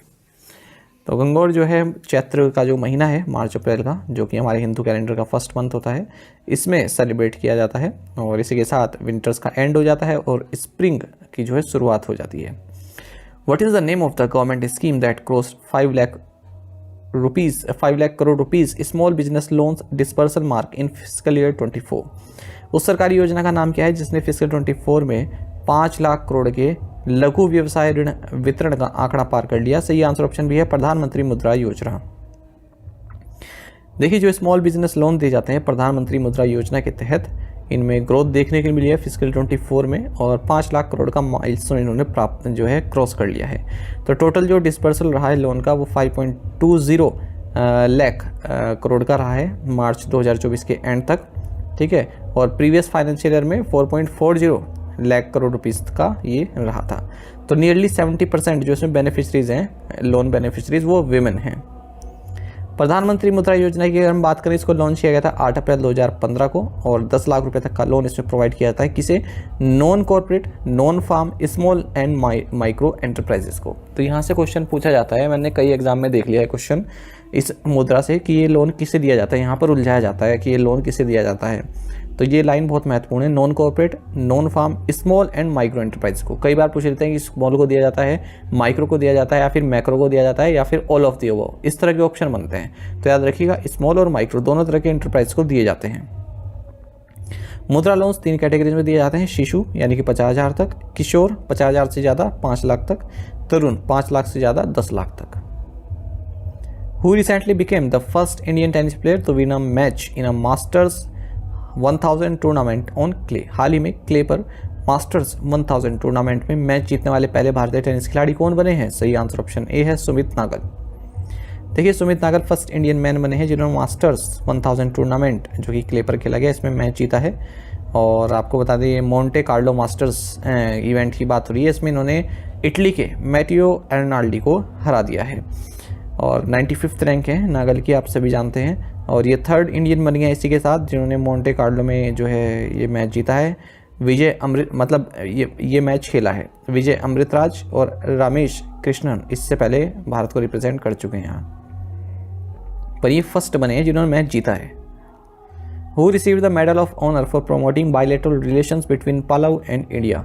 पलाव और भारत के बीच द्विपक्षीय संबंधों को बढ़ावा देने के लिए मेडल ऑफ ऑनर किसे प्राप्त हुआ? सही आंसर ऑप्शन डी है नीरज ए शर्मा।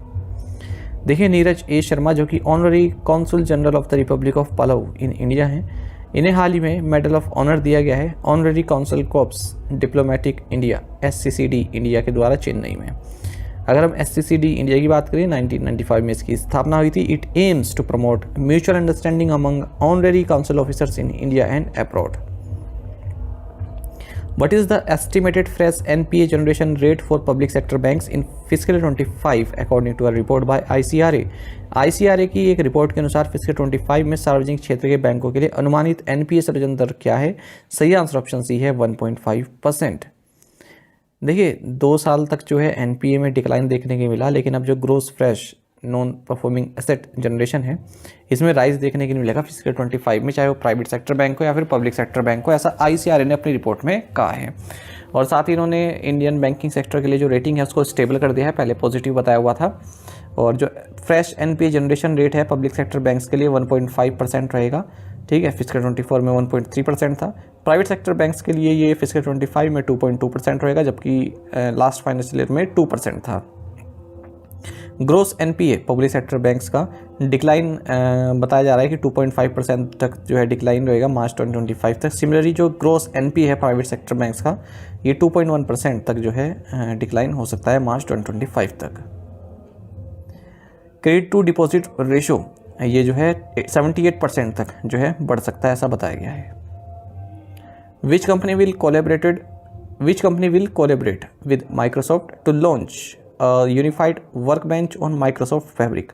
कौन सी कंपनी माइक्रोसॉफ्ट फैब्रिक पर एकीकृत वर्कबेंच लॉन्च करने के लिए माइक्रोसॉफ्ट के साथ सहयोग करेगी? सही आंसर ऑप्शन डी है take Mahindra.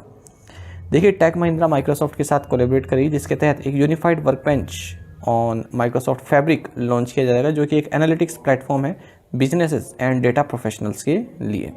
The workbench will help organisations accelerate adoption of Microsoft fabric and enable them to create complex data workflows with simple to use interface. Which Indian airline recently surpassed Southwest Airlines to become world's third most valuable airline by market capitalization? कौन सी भारतीय airline हाल ही में southwest airline को पीछे छोड़कर बाजार पूंजीकरण के हिसाब से दुनिया की तीसरी सबसे मूल्यवान एयरलाइन बन गई है? सही आंसर ऑप्शन डी है इंडिगो। देखिए इंडिगो जो कि इंडिया की लार्जेस्ट एयरलाइन है, इसने यूएस बेस्ड साउथवेस्ट एयरलाइन को पीछे छोड़ दिया है in terms of market capitalisation और वर्ल्ड की थर्ड मोस्ट वैल्यूएबल एयरलाइन बन गई है, ऐसा ब्लूमबर्ग डेटा ने कहा है। ब्लूमबर्ग का जो डेटा है उसके हिसाब से बताया गया है, ठीक है। तो इंडिगो की जो मार्केट कैपिटलाइजेशन है ये 17.605 बिलियन US डॉलर तक पहुंच गई है, जबकि साउथ वेस्ट की जो मार्केट कैपिटलाइजेशन है 17.333 बिलियन US डॉलर रही है। अगर हम बात करें वर्ल्ड की टॉप 2 एयरलाइंस मार्केट कैपिटलाइजेशन के हिसाब से, तो डेल्टा एयरलाइन है और दूसरा है रयान एयर। इंडिगो इकलौती इंडियन कैरियर है जो वर्ल्ड के टॉप 10 एयरलाइंस में आती है। Which IT services company has announced collaboration with Intel to accelerate enterprise growth with Gen AI? किस IT सेवा कंपनी ने Gen AI की मदद से उद्यम विकास में तेजी लाने के लिए इंटेल के साथ सहयोग की घोषणा की? सही आंसर ऑप्शन सी इन्फोसिस है। देखिए Indian IT services company Infosys और चिप जायंट इंटेल, इन दोनों ने ही हाल ही में अनाउंस किया है कि हम अपने स्ट्रेटेजिक कोलैबोरेशन को एक्सपेंड कर रहे हैं और आर्टिफिशियल इंटेलिजेंस का रूट जो है अपना रहे हैं अपने क्लाइंट्स के लिए या फिर अपने बिजनेस के लिए। तो इन्फोसिस टोपाज जो कि एक AI सेट है सर्विसेज का, सॉल्यूशंस का, प्लेटफॉर्म्स का, इसके जरिए जो एंटरप्राइजेज हैं उनका जो बिजनेस वैल्यू है वो एक्सेलरेट कर सके, तो उसके लिए यहाँ पर काम किया जाएगा। Which university is the highest ranked Indian university in QS World University Rankings by Subjects 2024? 2024 में विषयों के आधार पर QS वर्ल्ड यूनिवर्सिटी रैंकिंग में कौन सा विश्वविद्यालय सर्वोच्च रैंक वाला भारतीय विश्वविद्यालय है? सही आंसर ऑप्शन डी है जवाहरलाल नेहरू यूनिवर्सिटी। महत्वपूर्ण रहेगा ये क्वेश्चन आपके लिए। देखिए बात हो रही है 2024 QS world university rankings by subject की, जिसे लंदन बेस्ड क्वैकरेली साइमंड्स द्वारा लॉन्च किया गया है। तो इसमें बताया गया है कि 69 इंडियन यूनिवर्सिटीज़ इस रैंकिंग में अपनी जगह बनाई पाई हैं और 554 एंट्रीज भारत की ओर से यहाँ पर शामिल रही। 17% year on year improvement Bharat की ओर से देखा गया है और मोस्ट रिप्रेजेंटेड इंडियन यूनिवर्सिटीज़ जो इस एडिशन में रही 2024 के, यह है यूनिवर्सिटी ऑफ दिल्ली, 30 एंट्रीज यहाँ से इसमें शामिल रही इस लिस्ट में। उसके बाद फिर IIT बॉम्बे, फिर IIT खड़गपुर।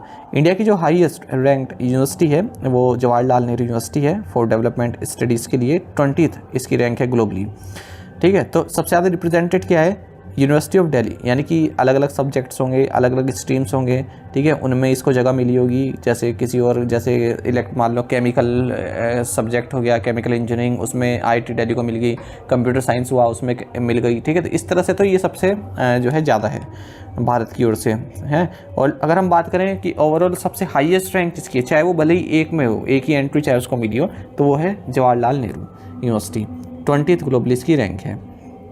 और इसके बाद अगर हम देखें IIM अहमदाबाद है 22nd पोजीशन पर बिजनेस एंड मैनेजमेंट स्टडीज़ के लिए। फिर Savita institute of medical and technical sciences है जिसकी 24th रैंक है डेंटिस्ट्री में। और ये इकलौती इंडियन यूनिवर्सिटी है जिसने परफेक्ट स्कोर 100/100 जो है प्राप्त किया है H इंडेक्स में। ये भी एक QS इंडिकेटर है H इंडेक्स, इसमें इसने नंबर 1 जो है प्राप्त किया है, ठीक है। 100 में से 100 इसने प्राप्त किए हैं। अच्छा, अगर हम एशियन रीजनल की बात करें, मतलब एशिया की अगर हम बात करें, तो भारत दूसरे नंबर पर है in terms of universities featured. 69 universities feature की गई हैं। आप जैसे कि हमने अभी देखा 69 इंडियन यूनिवर्सिटीज़ ने जगह बनाई है। ठीक है, तो एशिया में देखें हम, तो हम दूसरे नंबर पर हैं। हमसे आगे केवल चाइना है जहाँ पर 101 यूनिवर्सिटीज़ ने अपनी जगह बनाई है। और ओवरऑल अगर हम देखें तो भारत जो है चौथे नंबर पर है। ठीक है, एंट्रीज़ के हिसाब से तो भारत की एंट्रीज कितनी है? 454। चाइना की कितनी है? 1041। जापान की 510। साउथ कोरिया की 499। ये हम बात करें एशिया की। ठीक है, और India ranks 5th regionally for the number of top 200 entries and 6th for the number of top 10 entries. मतलब टॉप 200 एंट्रीज में अगर हम बात करें तो भारत 5वें नंबर पर है। और अगर हम टॉप 100 एंट्रीज़ की बात करें, टॉप 100 में अगर हम कंट्रीज़ के हिसाब से देखें किसकी ज़्यादा एंट्रीज़ हैं, तो उसमें 6 नंबर पर हैं। इन टर्म्स ऑफ वॉल्यूम इंडिया जो है वर्ल्ड की 4th लार्जेस्ट प्रोड्यूसर है रिसर्च के लिए। और 20% इम्प्रूवमेंट देखा गया है साइटेशंस पर पेपर इंडिकेटर में। 16% ग्रोथ देखी गई है इंटरनेशनल रिसर्च नेटवर्क इंडिकेटर में। साथ ही आपको जानना चाहिए जो ये QS है, इसने लगभग 16,400 यूनिवर्सिटी प्रोग्राम्स को एनालाइज किया है, जो कि 1500 universities across 95 countries and territories में पढ़ाए जाते हैं। इसमें 56 सब्जेक्ट्स इंक्लूडेड हैं, इंक्लूडिंग म्यूज़िक जो कि इस बार नया एडिशन है। 5 ब्रॉड फैकल्टी एरियाज़ हैं, art and humanities, engineering and technology, life sciences और natural sciences and social sciences and management. वहीं अगर हम डेवलपमेंट स्टडीज सेक्शन की बात करें तो यूनिवर्सिटी ऑफ ससेक्स पहले नंबर पर है, यूनिवर्सिटी ऑफ एक्सफोर्ड दूसरे नंबर पर है, SOAS यूनिवर्सिटी ऑफ लंदन तीसरे नंबर पर है, the London school of economics and political science चौथे नंबर पर है, यूनिवर्सिटी ऑफ कैम्ब्रिज 5वें नंबर पर है। बाकी राइट साइड में ये पूरी समरी दी गई है इस रिपोर्ट की, देख सकते हैं। When did the Jallianwala Bagh massacre, also known as the Amritsar massacre, occur? Jallianwala Bagh हत्याकांड जिसे अमृतसर नरसंहार भी कहा जाता है, कब हुआ था? ऑप्शंस आपके सामने है। सही आंसर ऑप्शन सी है 13 अप्रैल 1919। आपको जानना चाहिए जलियांवाला बाग मैसेकर, जिसे अमृतसर मैसेकर भी कहते हैं, ये 13 अप्रैल 1919 को हुआ था और इस साल 105वीं एनिवर्सरी है इस नरसंहार की। थोड़ा सा आप तो जानते ही होंगे बैकग्राउंड इसका, मैं फिर भी आपको शॉर्ट में बता देता हूँ। ठीक है, एक लार्ज और पीसफुल क्राउड जो थी वो जलियांवाला बाग अमृतसर पंजाब में इकट्ठा हुई थी बैसाखी फेयर को लेकर। साथ ही रोलेट एक्ट के अगेंस्ट पे प्रोटेस्ट कर रहे थे और जो प्री इंडिपेंडेंस एक्टिविस्ट थे डॉक्टर सैफुद्दीन किचलू और डॉक्टर सत्यपाल, इनको अरेस्ट कर लिया गया था। उस चीज़ के अगेंस्ट भी ये लोग जो है अपना धरना प्रदर्शन यहाँ पर दे रहे थे। तो इसके रिस्पॉन्स में जो यहाँ पर टेम्पररी ब्रिगेडियर जनरल थे रेजिनाल्ड एडवर्ड हैरी डायर, इन्होंने ट्रुप्स को ऑर्डर दिया कि क्राउड पर जो है शूट किया जाए और कंटिन्यू शूट होता रहा। सभी जो एग्जिट का जो गेट था वो बंद कर दिया गया था और लगभग 1500 लोग जो है इसमें मारे गए। ठीक है, कि जिनकी कोई गलती नहीं थी, पीसफुल प्रोटेस्ट कर रहे थे। और आपको बता दें ब्रिटेन ने कभी भी फॉर्मली अपोलोजाइज नहीं किया है, माफ़ी नहीं मांगी है। हालांकि 2019 में डीप रिग्रेट उन्होंने एक्सप्रेस किया था। हंटर कमेटी बिठाई गई थी, उन्होंने भी इस इंसिडेंट को कंडेम किया, लेकिन कोई भी पनिशमेंट जो डायर है उसको नहीं दी गई। 13 मार्च 1940 की बात है लंदन की। उधम सिंह जो कि इंडियन इंडिपेंडेंस एक्टिविस्ट रहे, इन्होंने माइकल ओ डायर को जो है मार दिया था, जो कि लेफ्टिनेंट गवर्नर थे पंजाब के उस टाइम पर। इन्होंने ही जो ये ऊपर जो हमने डायर की बात की है, जो इन्होंने शूट के ऑर्डर दिए थे, ठीक है, इस चीज़ को अप्रूव किया था इन्होंने ही, जो माइकल ओ डायर है। ठीक है, तो उनकी जो है हत्या कर दी थी। What is the India's GDP growth forecast for the fiscal year 2025-26 according to the Asian Development Bank? एशियाई विकास बैंक के अनुसार वित्तीय वर्ष 2025-26 के लिए भारत की GDP वृद्धि का अनुमान क्या है? सही आंसर ऑप्शन बी है 7%। देखिए, एशियन डेवलपमेंट बैंक ने अपनी एशियन डेवलपमेंट आउटलुक रिपोर्ट में कहा है कि इंडिया की जो ग्रोथ रहने वाली है करंट ईयर में ये 7% रहेगी। पहले उन्होंने 6.7% बताया था। साथ ही इन्फ्लेशन 4.6% रहेगी। 2025-26 फिस्कल के लिए एडीबी ने कहा है कि इंडिया की ग्रोथ 7.2% रहने वाली है। तो ऊपर जो है ये फिस्कल 25 के लिए है और ये फिस्कल 26 के लिए है। फिस्कल 25 मतलब 24-25, फिस्कल 26 मतलब 25-26। Who has been appointed as the first Chief Investment Officer of the India's National Investment and Infrastructure Fund (NIIF)? Bharat के राष्ट्रीय निवेश और अवसंरचना कोष के पहले मुख्य निवेश अधिकारी के रूप में किसे नियुक्त किया गया? सही आंसर ऑप्शन ए है राजीव धार। देखिए, इंडिया का जो national investment and infrastructure fund है, इन्होंने राजीव धार को अपना चीफ इन्वेस्टमेंट ऑफिसर बनाया है। पहली बार है ये जो पोस्ट यहाँ पर क्रिएट की गई है। आपको अगर हम NIIF के बारे में बात करें तो इसकी स्थापना 2015 में हुई थी। 49% जो है इंडियन गवर्नमेंट के पास है, ठीक है, इसकी हिस्सेदारी, और लगभग 4.9 बिलियन US$ के असेट्स ये मैनेज करता है। हमारे देश का बिगेस्ट इंफ्रास्ट्रक्चर फंड है ये। संजीव अग्रवाल इस फंड के CEO एंड मैनेजिंग डायरेक्टर हैं। साथ ही आपको जानना चाहिए SR पावर लिमिटेड ने अंकुर कुमार को चीफ एग्जीक्यूटिव ऑफिसर नियुक्त किया है अपने रिन्यूएबल बिजनेस डिवीजन के लिए। Who has been recommended for the position of chairman and managing director of the Small Industries Development Bank of India (SIDBI)? भारतीय लघु उद्योग विकास बैंक के अध्यक्ष और प्रबंध निदेशक के पद के लिए किसकी सिफारिश की गई है? सही आंसर ऑप्शन ए रहेगा, मनोज मित्तल। आपको जानना चाहिए managing director and chief executive officer of IFCI Manoj Mittal, इनका नाम जो है रिकमेंड किया गया है small industries development bank of India यानी कि SIDBI के चेयरमैन एंड मैनेजिंग डायरेक्टर के लिए। ठीक है, तो FSI भी है जिन्होंने इनका नाम रिकमेंड किया है। साथ ही संजय शुक्ला का नाम भी इन्होंने रिकमेंड किया है नेशनल हाउसिंग बैंक के MD के लिए। Public enterprises selection board PESB, इन्होंने सुशील शर्मा का नाम रिकमेंड किया है SJVN लिमिटेड के चेयरमैन एंड मैनेजिंग डायरेक्टर के लिए। Which countries parliament approved army mobilization law, किस देश की संसद ने सेना लामबंदी कानून को मंजूरी दी? सही आंसर ऑप्शन सी रहेगा, यूक्रेन। देखिए, यूक्रेन की पार्लियामेंट ने हाल ही में आर्मी मोबिलाइजेशन रूल्स में कुछ चेंजेस किए हैं क्योंकि कंट्री चाहती है जो रशिया के साथ जो ये वॉर चल रहा है इसमें जो ट्रूप्स हैं वो काफ़ी थक चुके हैं, तो उनके बदले फ्रेश मैन पावर वहाँ पर भेजी जाए। तो ये बिल जो है प्रेसिडेंट व्लादिमीर जेलेंस्की द्वारा जैसे ही साइन होता है तब ये लॉ बन जाएगा। तो इसमें क्या होगा, जो भी यूक्रेनियन मैन हैं 18 से 60 साल के बीच के, वो अपना पर्सनल डेटा मिलिट्री अथॉरिटीज़ के साथ जो है अपडेट करेंगे और जो ड्राफ्ट ऑफिसर्स होंगे, ठीक है, वो देखेंगे कि कौन जो है सही व्यक्ति है जिसे जो है सेना में शामिल किया जाए, है ना, और जो अभी तक लड़ रहे हैं उनको थोड़ा रेस्ट दे दिया जाए। Military age man would be legally required at all times to carry the registration document they are given by the draft office. ठीक है, हमेशा उन्हें जो है अपना जो रजिस्ट्रेशन डॉक्यूमेंट है वो अपने पास रखना होगा और किसी भी वक्त उनके डॉक्यूमेंट्स को चेक किया जा सकता है। और अगर कोई जो है इस मोबिलाइजेशन रूल्स के अगेंस्ट होता है तो उसका जो ड्राइविंग लाइसेंसेज हैं वो बैन कर दिया जाएगा। Who is the CEO of National Stock Exchange who has recently been appointed to the University Grants Commission? National stock exchange के CEO कौन है जिन्हें हाल ही में विश्वविद्यालय अनुदान आयोग में नियुक्त किया गया है? सही आंसर ऑप्शन डी है, आशीष कुमार चौहान। देखिए, सेंट्रल गवर्नमेंट ने नोटिफाई किया है कि national stock exchange CEO and managing director Ashish Kumar Chauhan और जोहो फाउंडर श्रीधर वेम्बू, इन्हें मेंबर नियुक्त किया जाता है यूनिवर्सिटी ग्रांट्स कमीशन का, जो कि इंडिया का रेगुलेटर है हायर एजुकेशन के लिए। और पहले अब इसकी जो 4 मेंबर्स की स्ट्रेंथ थी अब 8 मेंबर्स हो गई है, क्योंकि सच्चिदानंद मोहंती और शशिकला गुलाबराव वंसरी को भी इस कमीशन में हाल ही में नियुक्त किया गया है 3 साल के लिए। तो 4 नई नियुक्तियां हुई है, तो अब टोटल स्ट्रेंथ कितनी पहुंच गई है? 8, पहले कितनी थी? 4। UGC एक्ट 1956 की बात करें तो इस कमीशन में 10 मेंबर्स होते हैं चेयरमैन एंड वाइस चेयरमैन के अलावा। ठीक है, और चेयरमैन आप सभी जानते ही हैं कि ममिदला जगदीश कुमार हैं, वाइस चेयरमैन दीपक कुमार श्रीवास्तव हैं। Artemis Medicare Services Limited has signed a definitive agreement with which agency to raise funds of 3,300 million rupees. Artemis Medicare Services Limited ने 3,300 मिलियन रुपीस फंड जुटाने के लिए किस एजेंसी के साथ एक समझौते पर हस्ताक्षर किए? सही आंसर ऑप्शन डी है, इंटरनेशनल फाइनेंस कॉर्पोरेशन। देखिए, आर्टेमिस मेडिकेयर सर्विस लिमिटेड, इन्होंने एक डेफिनेटिव एग्रीमेंट साइन किया है इंटरनेशनल फाइनेंस कॉर्पोरेशन के साथ, जो कि वर्ल्ड बैंक ग्रुप का मेंबर है, जिसके तहत 3,300 मिलियन रुपीस का फंड जो है रेस किया जाएगा in form of compulsory convertible debentures.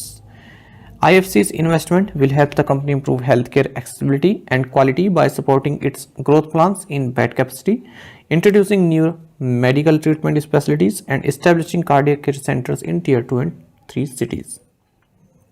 Who has been named the international event ambassador for the 16th edition of the World 10K Bengaluru? World 10K Bengaluru के 16वें संस्करण के लिए अंतर्राष्ट्रीय इवेंट एम्बेसडर किसे नियुक्त किया गया है? सही आंसर ऑप्शन डी है, डैम वैलेरी एडम्स। देखिए, डैम वैलेरी एडम्स जो कि आइकॉनिक शॉट पुटर हैं, 4 टाइम वर्ल्ड चैंपियन है, 2 टाइम ओलंपिक मेडलिस्ट हैं, इन्हें इंटरनेशनल इवेंट एम्बेसडर नियुक्त किया गया है 16th addition of world 10K या 10,000 बेंगलुरु के लिए, ठीक है, जो कि 28 अप्रैल को होगी। 39 ईयर ओल्ड फ्रॉम न्यूजीलैंड से हैं ये, और most successful female shot putter रही हैं of all time. Which organisation awarded Mamta ji Sagar the world literary prize? किस संस्था ने ममताजी सागर को विश्व साहित्य पुरस्कार से सम्मानित किया? सही आंसर ऑप्शन सी रहेगा, वर्ल्ड ऑर्गेनाइजेशन ऑफ राइटर्स। देखिए, ममताजी सागर जो कि बेंगलुरु बेस्ड कन्नड़ा पोइट हैं, राइटर हैं, एकेडमिक एंड एक्टिविस्ट हैं, इन्होंने हाल ही में वर्ल्ड लिटरेरी प्राइज दिया गया है वर्ल्ड ऑर्गेनाइजेशन ऑफ राइटर्स के द्वारा। ये अवार्ड इन्हें अबूजा नाइजीरिया में प्राप्त हुआ। What was the growth rate of the general insurance industry in fiscal 24? Fiscal 24 में सामान्य बीमा उद्योग की विकास दर क्या थी? सही आंसर ऑप्शन सी है 12.78%। देखिए, अगर हम जनरल इंश्योरेंस इंडस्ट्री की बात करते हैं तो फिस्कल 24 में 12.78% की ग्रोथ इसमें देखी गई। फिस्कल 23 में जो ग्रोथ थी वो 16% थी, और फिस्कल 25 में जो ग्रोथ है वो एक्सपेक्टेड रहेगी कि 15 से 17% के बीच में हो। फिस्कल 24 में जो पब्लिक सेक्टर इंश्योरर्स हैं, इनमें जो ग्रोथ देखने के लिए मिली, ठीक है, मतलब इनमें जो है ग्रोथ देखने को मिली, हालांकि जो रेट था वो थोड़ा कम रहा 8.99% का। और अगर हम पब्लिक इंश्योरेंस में बात करें तो ओरिएंटल इंश्योरेंस, इसमें 17% की ग्रोथ देखने को मिली। वहीं बजाज आलियांस, अगर हम प्राइवेट इंश्योरेंस की बात करें तो उसमें टॉप पर रहा 33.49% ग्रोथ के साथ। जो listed public sector insurance company है न्यू इंडिया एश्योरेंस, ये 7.40% से ग्रो किया है। न्यू इंडिया एश्योरेंस जो है लार्जेस्ट इंश्योरर है 12.78% मार्केट शेयर के साथ। Overall public sector insurance companies में जो है जो मार्केट शेयर है वो डिक्लाइन देखने को मिला है, 32.27% से गिरकर 31.18% रह गया है। वहीं प्राइवेट सेक्टर इंश्योरेंस कंपनीज का जो मार्केट शेयर है वो इंक्रीज हुआ है 51.36% से बढ़कर 53.52% हो गया है। ICICI Lombard general insurance largest private sector insurance company है और second largest general insurance company है, 8.55% का मार्केट शेयर है। वहीं star health and allied insurance ये लार्जेस्ट हेल्थ इंश्योरेंस कंपनी है कंट्री में 5.26% मार्केट शेयर के साथ। Which company has tied up with Shell India markets for establishing public charging stations across India? पूरे भारत में सार्वजनिक चार्जिंग स्टेशन स्थापित करने के लिए किस कंपनी ने शेल इंडिया मार्केट्स के साथ समझौता किया है? सही आंसर ऑप्शन ए है टाटा मोटर्स। देखिए, टाटा पैसेंजर इलेक्ट्रिक मोबिलिटी या फिर टाटा मोटर्स या आप इसको कह सकते हैं, सेल इंडिया मार्केट के साथ टाई अप किया है, जिसके तहत ये पब्लिक चार्जिंग स्टेशंस जो है एस्टैब्लिश करेंगे पूरे भारतवर्ष में। The collaboration will leverage Shell's wide spread fuel station network and Tata passenger electric mobility insights from over 1.4 lakh Tata EVs on Indian roads to set up chargers at locations frequently visited by EV owners. What is the highest ever annual loan sanction achieved by IREDA in the financial 2023-24 वित्तीय वर्ष 2023-24 में IREDA द्वारा हासिल की गई अब तक की सबसे अधिक वार्षिक ऋण स्वीकृति क्या है? सही आंसर ऑप्शन सी है 7,354 करोड़ रुपए। देखिए, Indian renewable energy development agency limited IREDA जो कि लार्जेस्ट ग्रीन फाइनेंसिंग एनबीएफसी हमारे देश में, इसने highest ever annual loan sanctions and disbursement प्राप्त किया है फाइनेंशियल 2023-24 में। आपको बता दें, कंपनी ने लगभग 37,354 करोड़ के लोन सैंक्शन किए हैं और 25,089 करोड़ के लोन जो है बांटे हैं इस फिस्कल ईयर में 23-24 में। इसी के साथ जो लोन बुक है इसकी 26.71% की उसमें वृद्धि देखी गई है, जो कि अब 59,650 करोड़ रुपीस है। चेयरमैन मैनेजिंग डायरेक्टर इरेडा के प्रदीप कुमार दास हैं, आप सभी जानते ही होंगे। Union health ministry and which agency joint hands to improve CGHS health care experience? केंद्र स्वास्थ्य मंत्रालय और किस एजेंसी ने CGHS स्वास्थ्य देखभाल अनुभव को बेहतर बनाने के लिए हाथ मिलाया है? सही आंसर ऑप्शन डी है क्वालिटी काउंसिल ऑफ इंडिया। देखिए, quality council of India and union ministry of health and family welfare इन्होंने हाल ही में कोलैबोरेट किया है ताकि जो central government health scheme ecosystem है उसको ट्रांसफॉर्म किया जाए, जो हेल्थ केयर एक्सपीरियंस है सभी बेनिफिशरीज का उसको इंप्रूव किया जाए। क्वालिटी काउंसिल ऑफ इंडिया की बात करें, चेयरपर्सन जैक्सी शाह हैं, हेडक्वार्टर्स न्यू दिल्ली में है। Which body of the United Nations has India's Jagjit Pavadia been reelected to for the third term from March 2025 to 2030? Bharat के जगदीप पवाडिया को संयुक्त राष्ट्र किस निकाय में मार्च 2025 से 2030 तक तीसरे कार्यकाल के लिए फिर से चुना गया है?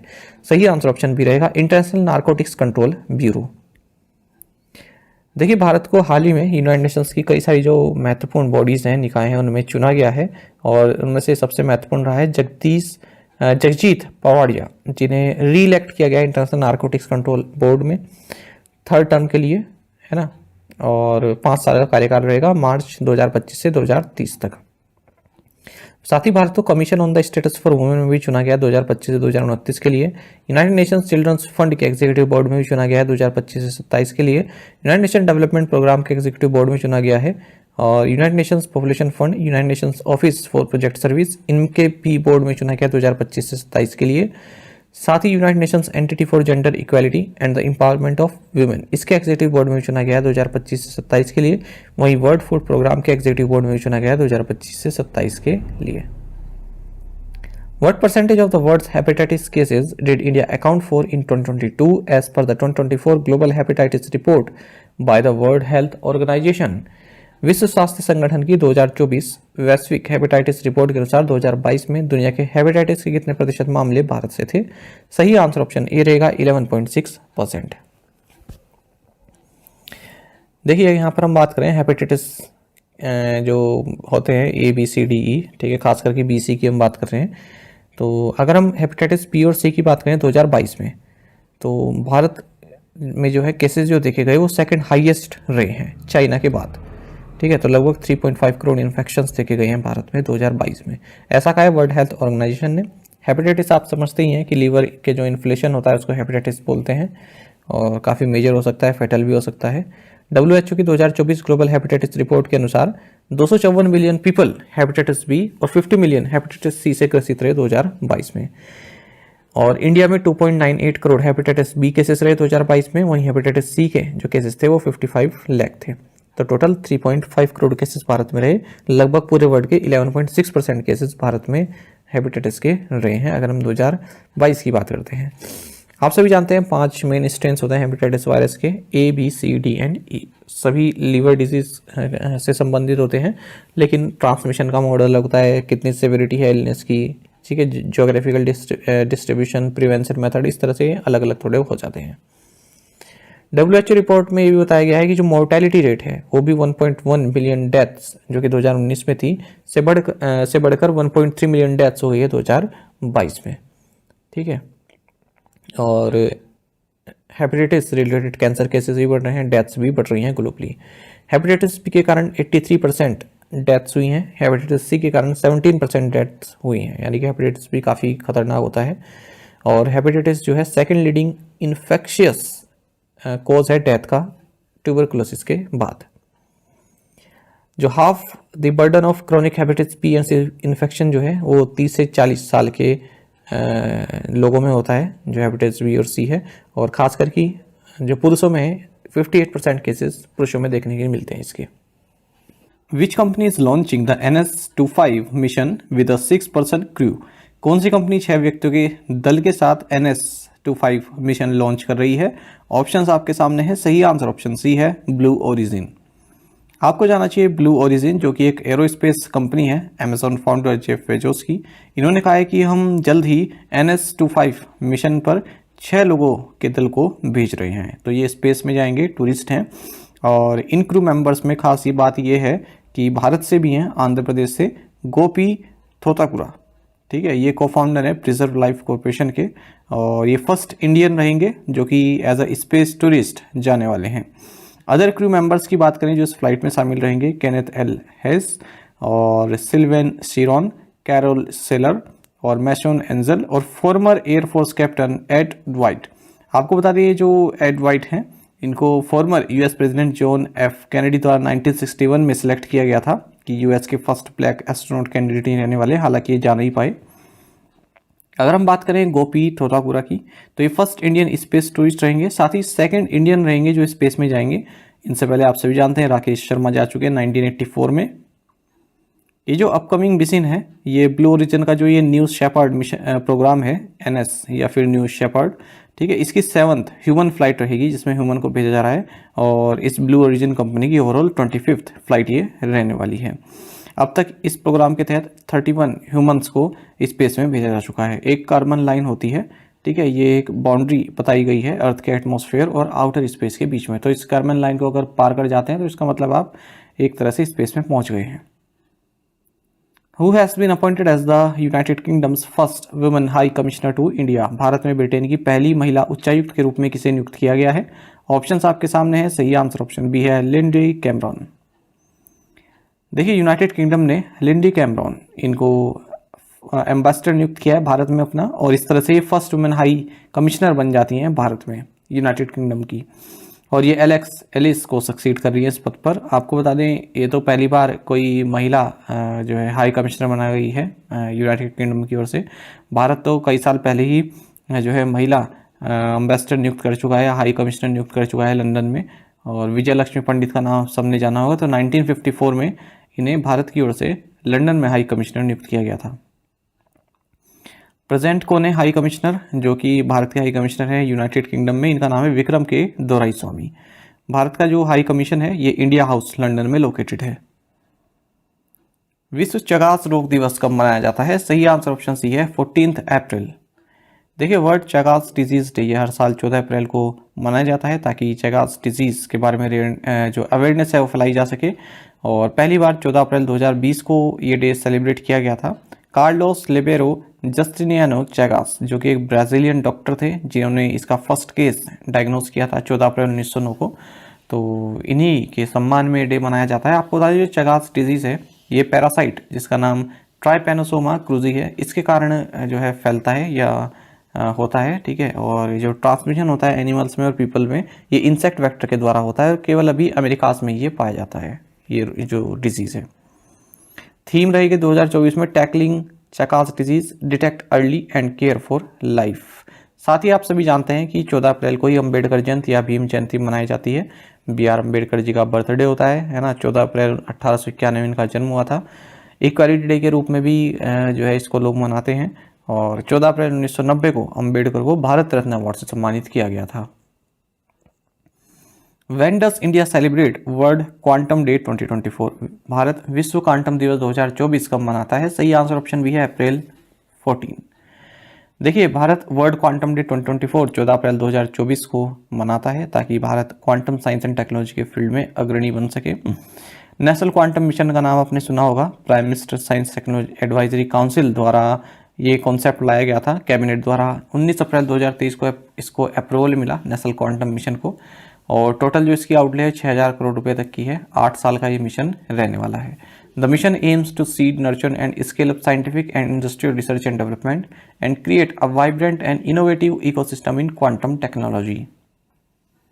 What is the projected growth rate for India's economy in 2024 according to Moody's Analytics?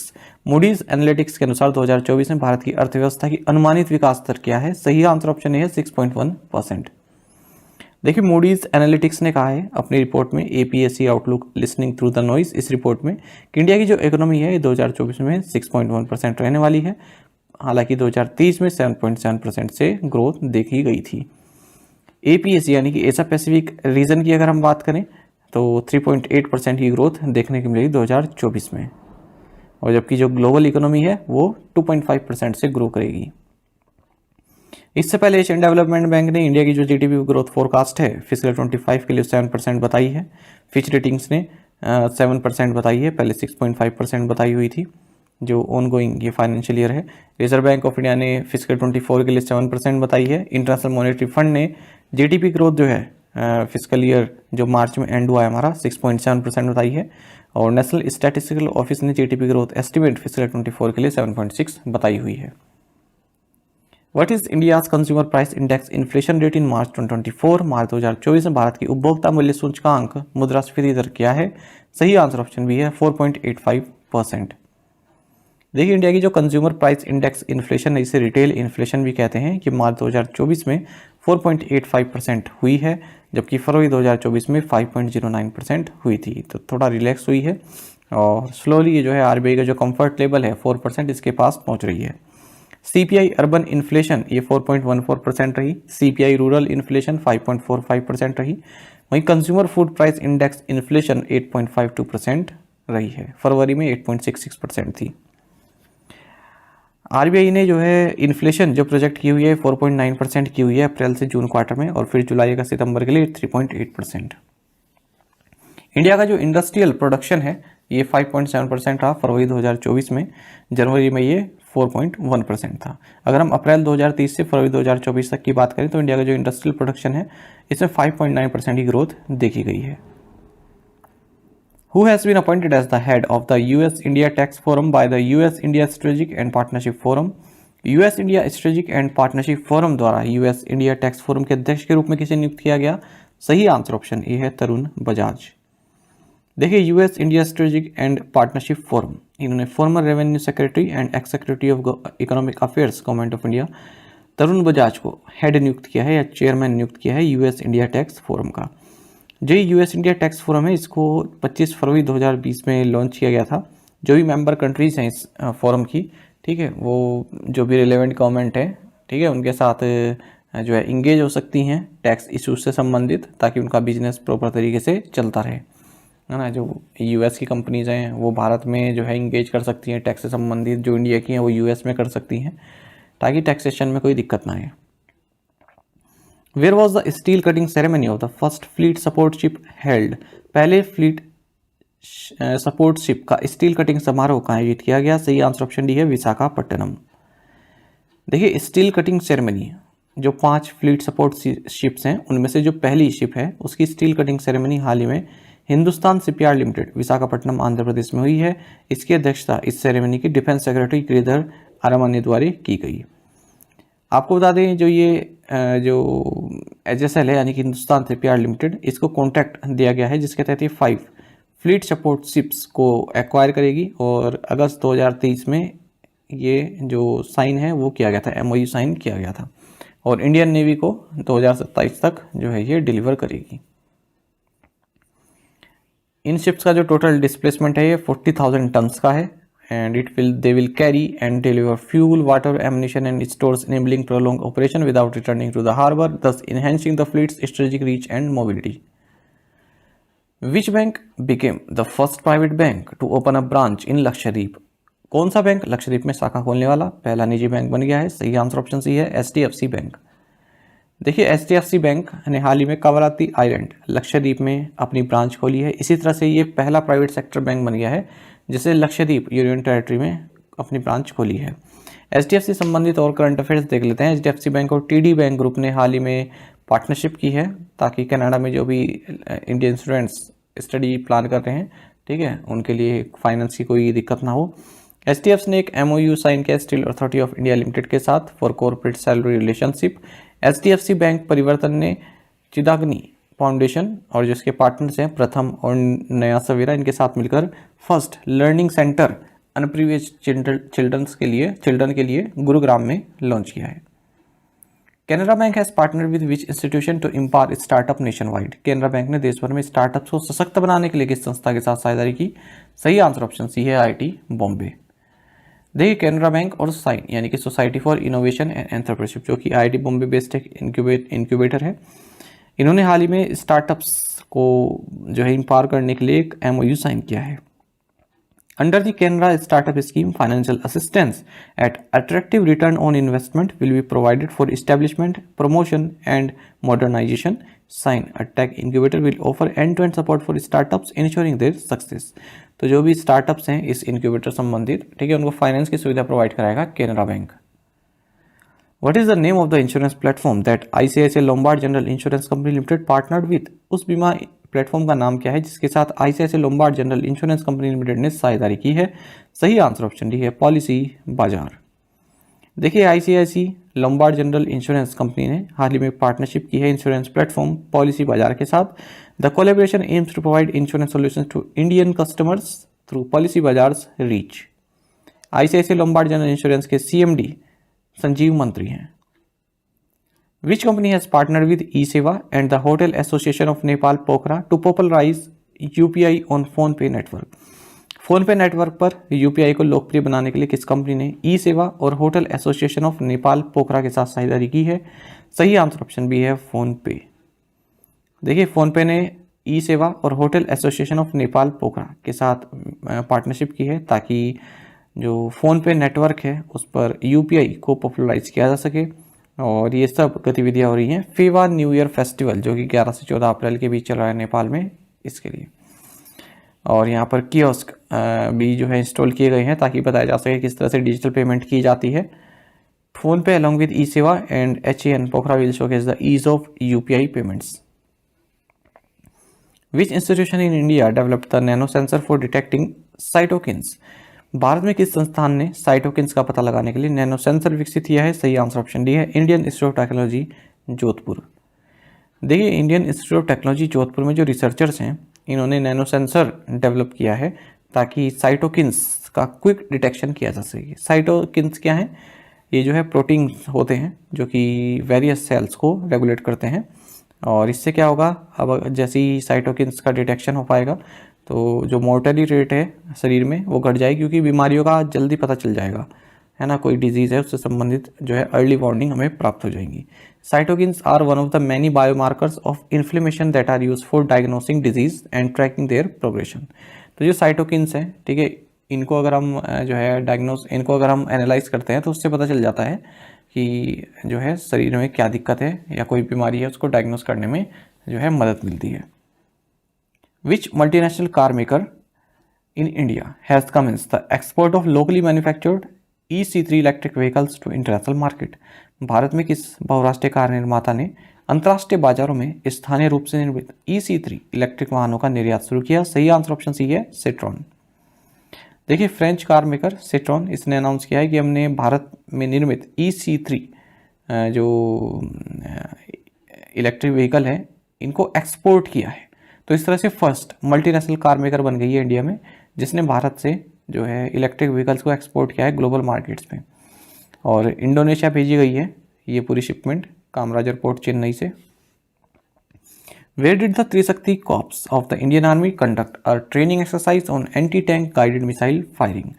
भारतीय सेना की त्रिशक्ति कोर ने anti tank guided missile firing पर प्रशिक्षण अभ्यास का आयोजित किया? सही आंसर ऑप्शन ए है, सिक्किम। आपको जानना चाहिए त्रिशक्ति कॉर्प्स इंडियन आर्मी, इन्होंने एक ट्रेनिंग एक्सरसाइज कंडक्ट की है anti tank guided missile firing के साथ। कहाँ पर? सिक्किम में, 17,000 फीट की ऊंचाई पर। Missile firing detachment from mechanised and infantry units of the entire eastern command participated in the training exercise.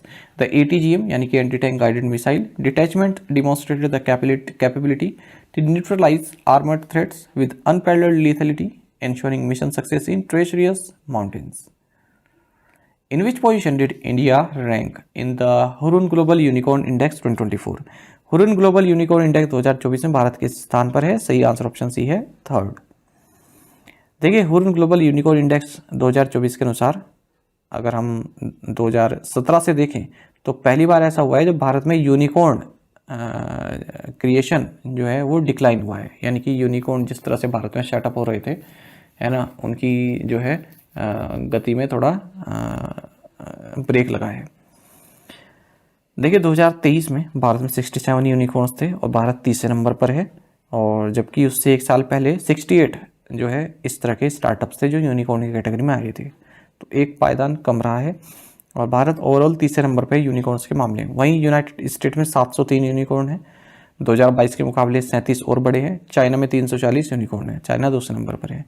चौथे नंबर पर यूके है और यूरोपियन यूनियन 5वें नंबर पर है। जो वर्ल्ड के सभी यूनिकॉर्न्स हैं इनकी टोटल वैल्यू कितनी है? 5 ट्रिलियन US डॉलर की।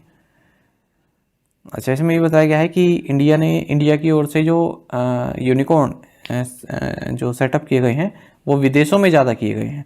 ठीक है, लगभग 109 यूनिकॉर्न्स भारत के बाहर हैं जो इंडियंस द्वारा सेटअप किए गए हैं compare to 67 in India. In general अगर हम बात करें, रिपोर्ट में बताया गया है कि 1453 यूनिकॉर्न्स हैं पूरे वर्ल्ड में, 53 कंट्रीज एंड 291 सिटीज़ में। इस इंडेक्स में भी बताया गया है कि जो टॉपर है कंपनी यूनिकॉर्न्स के मामले में वो बाइट डांस है, टिकटॉक की कंपनी जो रही है, 2012 में स्थापना हुई थी। वैल्यूएशन 220 बिलियन US डॉलर है। उसके बाद फिर स्पेस एक्स है एलन मस्क की, इसकी वैल्यूएशन 180 बिलियन US डॉलर है। फिर तीसरे नंबर पर ओपन AI है 100 बिलियन US डॉलर के साथ।